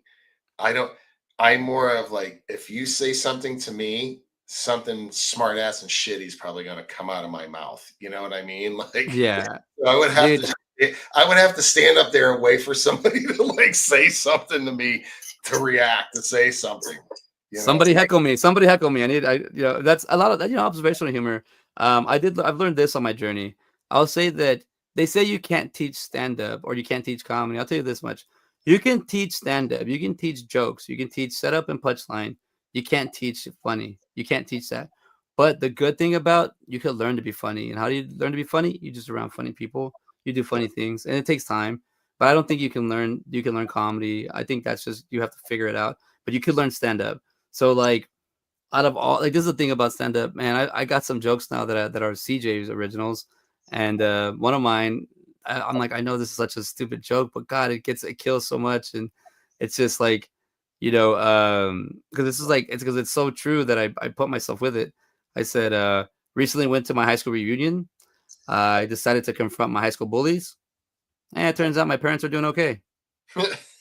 Like that took like 40 years of all this like mishap shit. I just summed it up in one joke, and that's it. That's it. I'm over it. But it's like it's like dude, like who are the biggest bullies you had in high school? My parents. So you're like, it's so silly too. yeah, it's so stupid. But like you say that. But I've also said that somebody they got like, oh, that's sad, CJ. But it's a joke. And by the way, my parents don't give a shit. So why do I care, right? But I've learned. What's the I have this stupid one. I got. Oh God, I'm just learning how to like my year one was just learning the jokes, but learning to stay on stage, Yeah. learning to eat shit, and learning that this part bombing is part of the process. But what I learned from working at the theater, I get to see a lot of people do it, and I've seen somebody. One of the craziest performances I've ever seen was a female comic that did 10 minutes and bombed. Oh, and bombed That's for my song. 9 minutes. I thought that was your stomach. Nah, it bombed. I saw a female comic bomb for 9 minutes, and then at the last minute said, "You know what? F this," and then just started rapid firing jokes, and it just like was Hey, funny. Like no. Out, that's out, go, bye, bye. Sorry. Thank you. Sorry, buddy. all right, dude. The family, I get it. No, but I remember just doing. She was pumping them out, and I was like, "Damn, that's funny." So I know we're getting kind of late. And I don't want to take up all your time. I do miss you. I haven't hung out with you in a minute, a I long miss you time. too. This is Yeah, great. I'm really glad that we're doing this. This is fun. yeah, dude. I mean, it's funny when I do these with people that don't do like this style, they like it. They're like, "Oh, this is cool. I could do this more often." And that's what I'm trying to encourage more. I like to have like-minded people. Like I don't like talking about debating which movie was better or whatnot. I would prefer to be like, "What's your favorite wolf movie?" And we talk about it, and we don't have to. I don't know. I don't like everybody wants to debate. Everybody wants to argue. I'm like, can't we just be in the same space and just kind of like look at it as that if you're saying it's the best movie of all time, well, that's opinion. I don't really care. But if you're telling me like, hey, the practical effects in this movie worked well because of this and this, or this movie's too CGI, they did well up until this and this. Like, if we can figure, I like that, so I can go back and do it into my things. Right now, I'm working on Sick and Twisted. That needs to be edited. I'll figure that out. Another thing I'm working on is well, I always have a Kevin Smith quote everywhere. If you're lucky, you go from being a movie fan to a movie maker. Kevin Smith. So that's where I've always been able to do the movies, but then I forgot how to be a fan. Now that I've been a fanboy and I've discovered this whole new thing about myself, like I'm learning to do it. Also, the thing about stand up that's helped me out is it's let me know who CJ really is. Like Yeah. that's like I've my own voice, and I've even added the periods back to my name. So I was just putting CJ, now I've literally put C period J period. My name's initials. So I'm like having more pride in that, but it takes time. It takes going up there. I'm finding out I need to reach out to somebody tomorrow for sure because I'm doing a show. I got I'll end this. We'll end it like this because I'm doing a couple shows. This Thursday I have a show at the theater. I've taken a clown class and we're winding down to the last class, and we're doing a recital on Thursday. So I'm doing a an acting class. So it's like I'm doing a clown. We're doing a clown thing, and it's not like more or less like the painted face and all that. It's more of the movement of a Okay. performer, of a clown. You know, what you're finding out, I'm more of a jester, so that's kind of a thing. I didn't know. You know, there's mime, there's jester, there's clown. Is it I just fall more under. animated, physically What's up? animated? Is it just or more physically animated? I think you could say that. I would say the number one thing would be from the times of the kings. A clown is for the people, and a jester is to bring down the higher power. So make fun of the kings, make fun of the queens, make fun. And honestly, Kip, my mom introduced me to work at a very young age, and every time I've worked for somebody or wherever, I always end up making fun of the boss first. That was the first person I mimicked for some reason, and I Eat the rich. think that's what's up. Eat the rich. Yeah, no, right? And that's the thing, dude. I even wrote a joke about this United Healthcare guy like getting shot. Like the joke, it's not offensive, but I was like, dude, I saw the video. I can't believe they showed the video that you could see the video of the guy getting shot online. Like, just So the hometown, the town where they found the guy today, Altoona, yeah, Pennsylvania, that's where Beth grew up. So her family thread, my phone has been blowing up since like 1 o'clock this afternoon. Have you seen the news? Blah, blah, blah, blah, blah, blah, blah. Like literally, like everyone in her family is lighting it up right now. apparently I found out through the comics telling the jokes. I found out on McDonald's or something, which I thought was funny. But Yeah. even like the joke I was making of it was saying that like they showed it. I was like, wow, that's kind of like they're just showing it like nothing. But I gotta say, you see the video and the guy hit him twice. He hit him once in the back and once in the calf, and then he escaped on an e-bike. Now, if that isn't some millennial Gen Z shit I've ever heard in my Oh, life, like, could you just imagine? That's what straight got away on an e-bike. God, dude, I'm amazed he didn't have electrical gun. Like, I just like I mean, you got shot in your back and in the calf, and then Right. he's spinning around, and then all you see is job done, completed. Like Grand Theft Auto, completed. Then just gets on his e-bike. Like, Uh, like what? And then he got away on it. I mean, I'm not laughing that the person passed away, but it's just the fact that like that you can just see that online. Like I mean, like the news is to be something different. Now they're like trying to just get clicks. Like, look at this. I'm like, oh shit. But that's crazy too that you're telling me this because it's like I mean, the internet's everywhere, but even at that, it's local stuff that will always keep you together. yeah. Where you're from, which was totally where I'm leading to my next thing is I have a show on December 27th here in Austin. It's Electrònico Funtastico Volume 4. So I have here this thing here. But this is from the one I did for my birthday. When I turned 40, I told myself I need to do something. And I don't want to just go to a bar, so I don't drink. I've been sober for a year and a half. And Congratulations. I'm like, thank you, yeah. And I want to drink, but I'm just like, I need a break. I did it for 25 years. I suck at it. I'm not good at drinking. I suck at drinking. Like I'm admitting that, so that's why I don't drink. And even my wife was like, yeah, you're not an alcoholic. You're just stupid when you drink. I'm like, yeah, you're right. Like you're It's just just a dumbass. your thing. Yeah. Yeah. So, even like that, but like, so we're doing this. When I turned 40, I was like, I want to throw a show on and the theater let me do it. So I'm putting on my fourth one. And it's a variety show. It's my short movies mixed with stand up comedy and mixed with improv acting. So it's like two shows of like about 3 or 4 of my videos, 2 sets of stand up, two sets of improv because I love both of them. I love theater. And that one's on Friday. On the Saturday, the 28th, I don't know. We got this show going on. I was supposed to be promoting it all weekend, but I'll be hitting it hard tomorrow in my hometown of Del Rio on the border. I got some comedians. We're gonna be down there. I don't have a location, but it's my hometown, and it's kind of hard for them to move the rock, so to speak. But we'll see how it goes. I wanna have a good time. I wanna go down there. I want to show comedy, and but it's like you're never too far from where you're from, right? Yeah. So I want to go back and help out, but also too on that Sunday we're gonna screen some of my movies. So I'm gonna find a spot. I have a projector and an amp, So I'm gonna find a spot to either that or rent out the theater if I can. I haven't reached out to them yet, but That I want to show the that would theater. oh, yeah, that'd be Yeah, I'm super. trying to. Yeah, and I have my short movies, and then I'm doing a horror one right now that I already wrote and ready to film. I'm just kind of be like, just film it. But other than that, dude, I got those shows. I'm trying to end the year strong. I want to end 2025. I want to start it good. I just want to just keep doing what I'm doing. And the acting is coming so natural to me right now because the way I feel about it, the way I'm like, okay, I know more. I'm not just projecting my character. I'm actually living in my character. I'm my character is quiet, not CJ.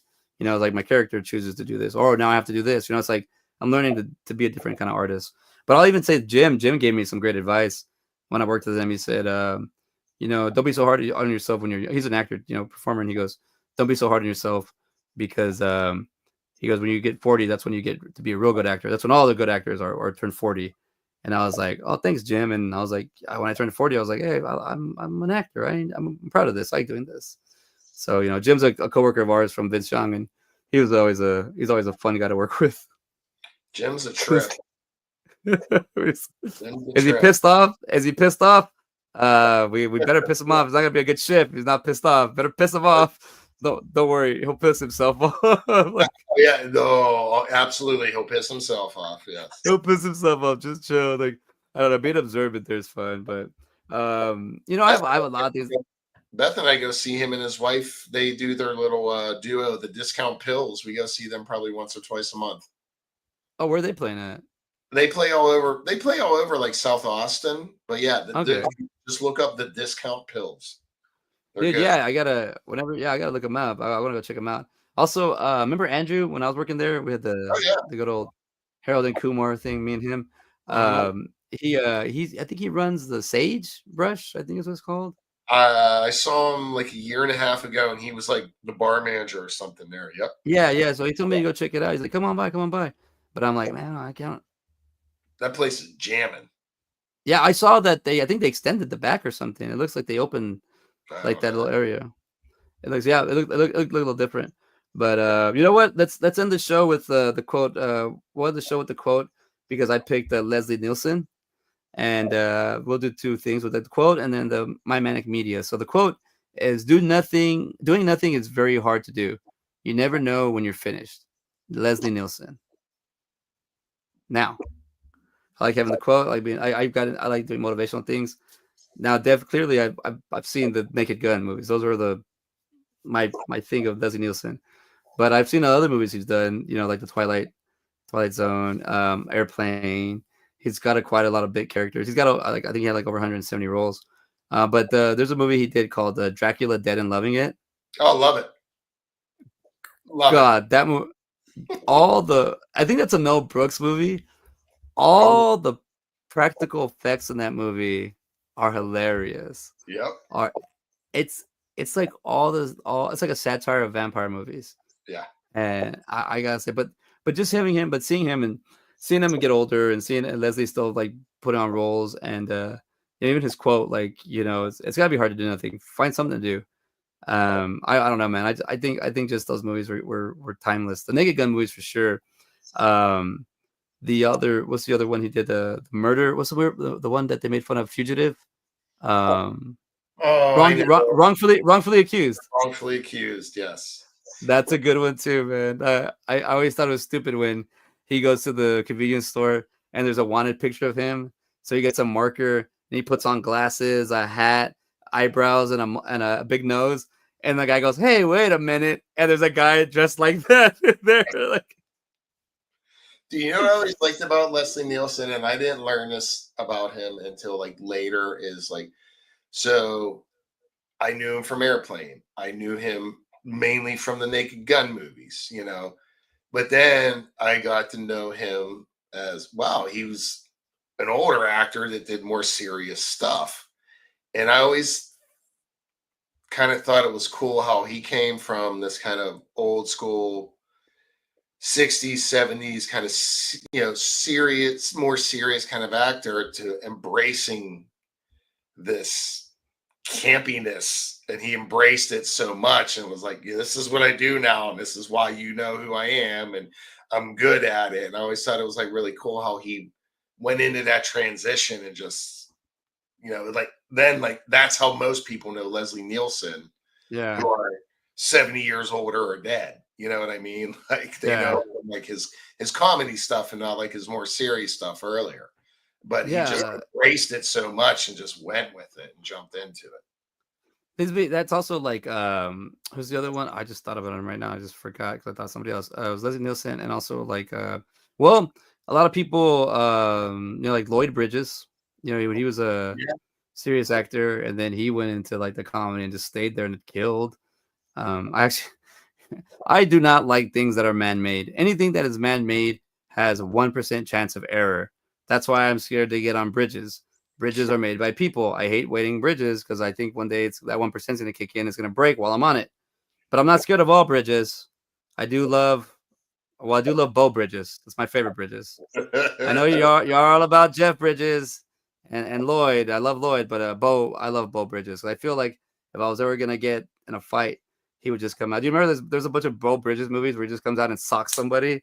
Like Uh-huh. it's just like sounds It was like Bo like Bridges would some just kind of pseudo Southern kind of movie too, or something. Yeah. Joe Bridges would just sock somebody, and I was like, dude, I love Bo Bridges. That's the joke? Dude, I was watching a Baldwin interview recently that came out, and the whole time I was like, it was 17 minutes and 17 seconds in, and I realized this isn't Alec Baldwin, this is Daniel Baldwin, and I'm like, how the I keep It's I like get face.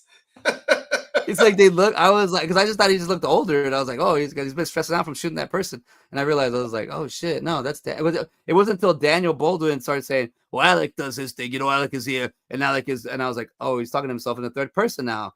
Okay, and I realized, oh no, that's Daniel Baldwin. It just says on the thing, it says Daniel versus Alec. I didn't know that it was Daniel. So I was like, Yes. but that's there's another actor I was thinking of before I said the Bridges thing because I know it's Lloyd, there's Leslie, and there was another actor I just thought about and I forgot about him. Did the same thing where they started doing comedies later in their life and they had it real serious in the beginning, and it wasn't attached to anything. Oh, Carlin, he was the hippy dippy weather guy, and then he went and he became George Carlin, the comedian. Oh, yeah. Yes. So that's the other thing. But well, it's getting late, and I do have to ask you one question for all My Manic Monday viewers. Kip, whenever I have a guest, I like to ask them whether they're doing what is their media that where is it? What is their media that they use to unwind, relax? A lot of people use music. I learned that is really healthy. Some people do like yoga. Some people do exercise. What do you do for your manic media? What do you when you're stressing out? Where's your go-to? I like to build stuff. Uh-uh. I like to build things. I like to keep my hands occupied and my brain occupied, but yeah, I like to build stuff. I'm working on a project in this room right now. I'm working on multiple console stuff, and if I were to take you out in the garage, I got wood and various sanding and staining and shaping forms right now. But yeah, that's where I release and music. No, yeah, I get sense that, and I remember you said that you showed me that cauldron you made that one time. It was very detailed, and Oh yeah, you got the cauldron. Yeah, yeah, this year's yeah, Hall- this year's Halloween display was King of the Hill.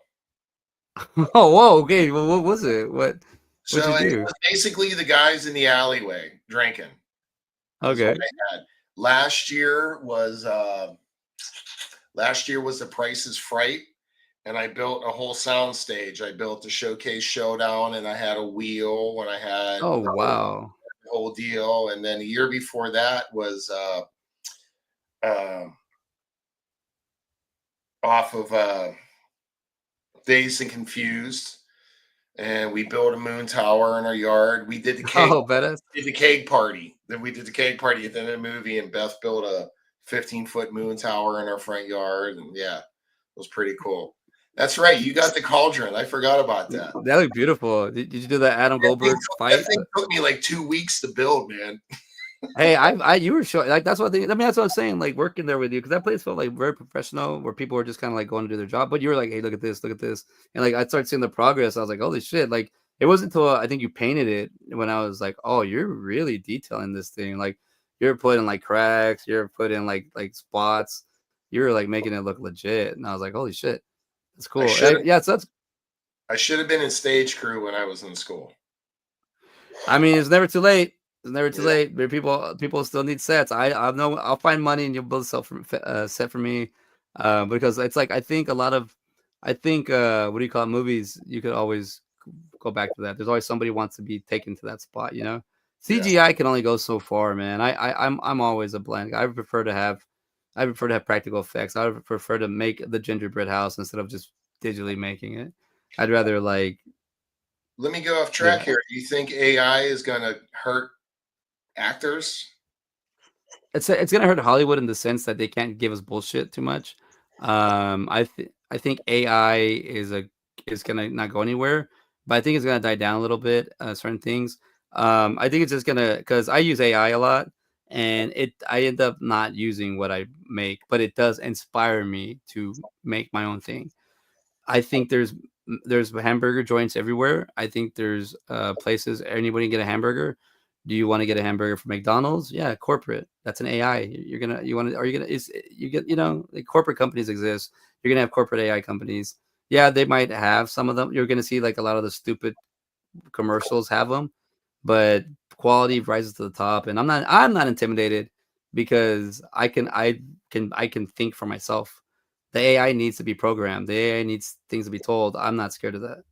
Like I'm not intimidated. But I've seen other filmmakers or people that say they're filmmakers are starting to slow down because they're like, I don't know what to do now because I'm like, I just keep making fucking movies. Like we need people in real movies, you know. I saw this Kanye West clip that somebody said he made a video. It looked really all it was all AI and looks 3D, but it looks fake as shit.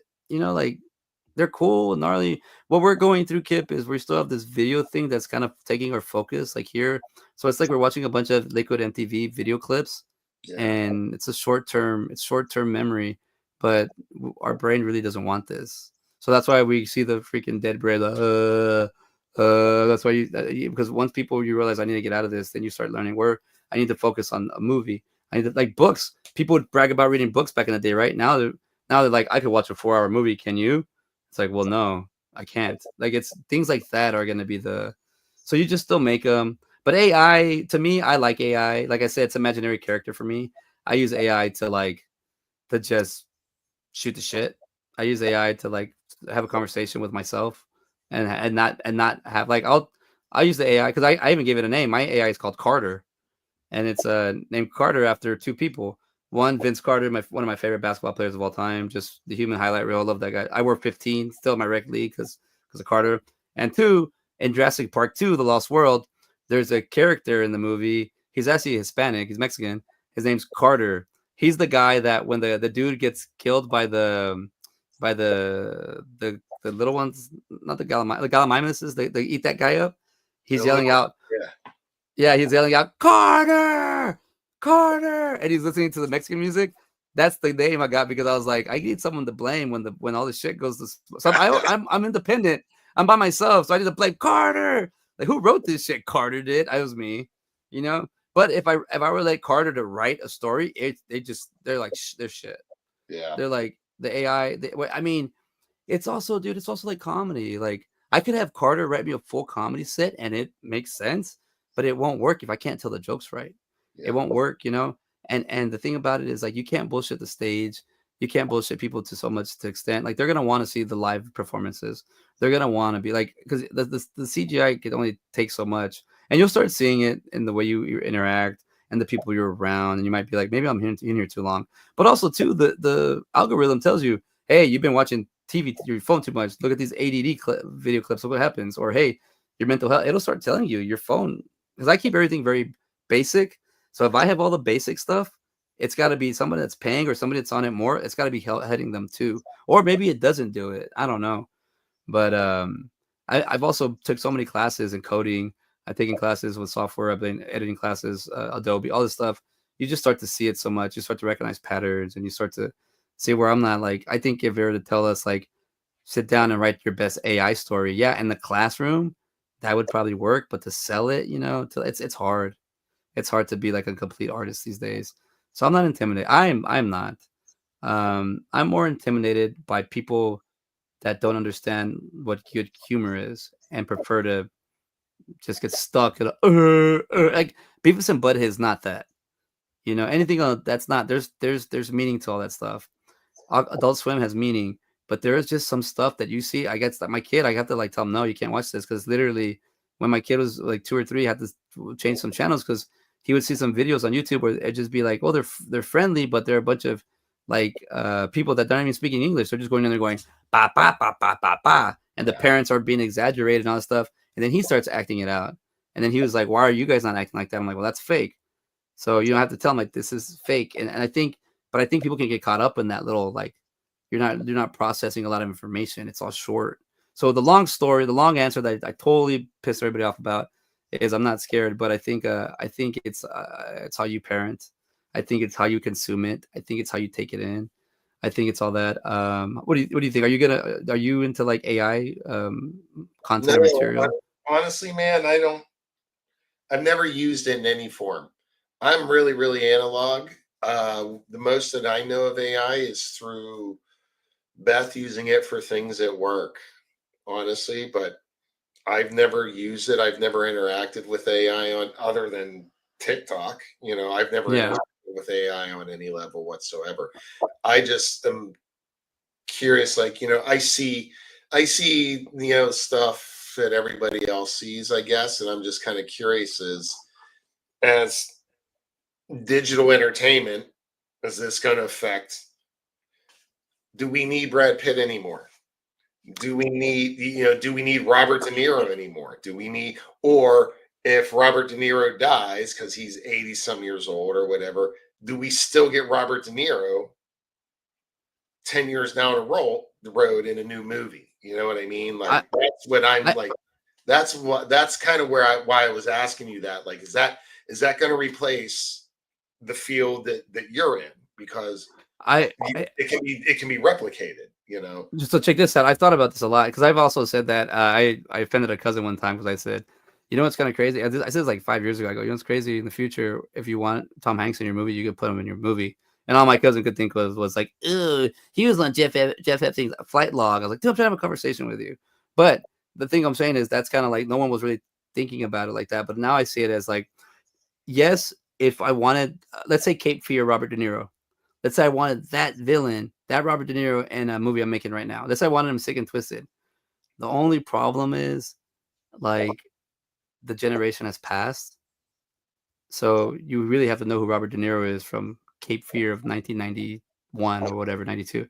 Right. So you're gonna get a Logan Paul right now. You're gonna get a Jake Paul that they're gonna want more, as opposed to the De Niro. Because what's gonna happen is, let's say when I turned 50, the people that were big into the Pacino, De Niro, all those, of course, Scorsese movies, going to be like, well, how about Seth Rogen? How about we put, the generations is going to be past by then. So I don't think it's an issue like that. But if we get like, I think about Robert Englund and Freddy Krueger. I always thought like you can get an actor to play Freddy Krueger and just have Robert Englund voice the role, and that's how you cheat it. James Earl And every Jones. time James Earl Jones. Yeah, the voice. That's how you do it. Did you cheat it? Well, James Earl Jones is like that's straight up voiceover. Robert Englund is Freddy Krueger, so you'd have to teach. He'd have to teach somebody the mannerisms, or somebody would have to go in there teach the mannerisms and just have Robert Englund do the voice. Yeah. I just recently, I have a fan film. It's an animated version of that. I don't know how far I can get along with it, but I like my idea. It's mainly the fact that Freddy's trying to come back alive and he's using his ability to take over people, and that's kind of like what the whole premise is. Like it's him. It's not the people you think of. It's him. But kind of idea. But I would think something like that. Like they haven't made a Friday the 13th movie since 2009. So you know what I mean? Like I don't think I don't I don't know about that. Like slashers, I think they're like Terrifier. Art the Clown is very popular right now. So I think that's gonna be the next torch that moves on, kind of thing.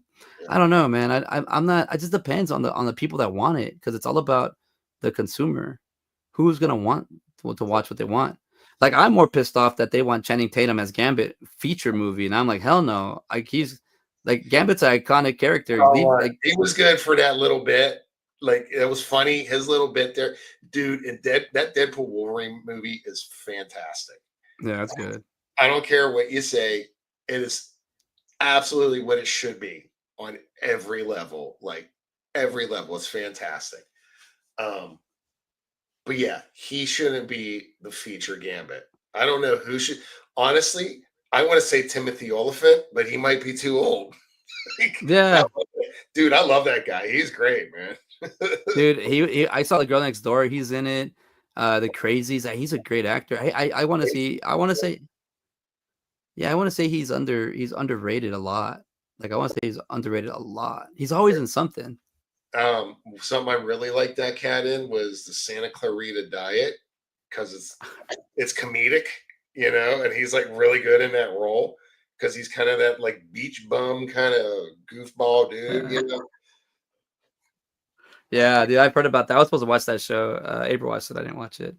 But now, dude, yeah, I could talk to you forever, man. I got to bring you on. I got to do a show just with you because you Dude, could. It's like, I would love to do this again. This is really fun. This is cool. yeah, we already hit 2 hours. I just realized it's midnight. It's already 12. Like, we've had 3 people in here with us the whole time. They're not talking, but they're listening, which I love. But I don't want to take any more of your time. It's already late.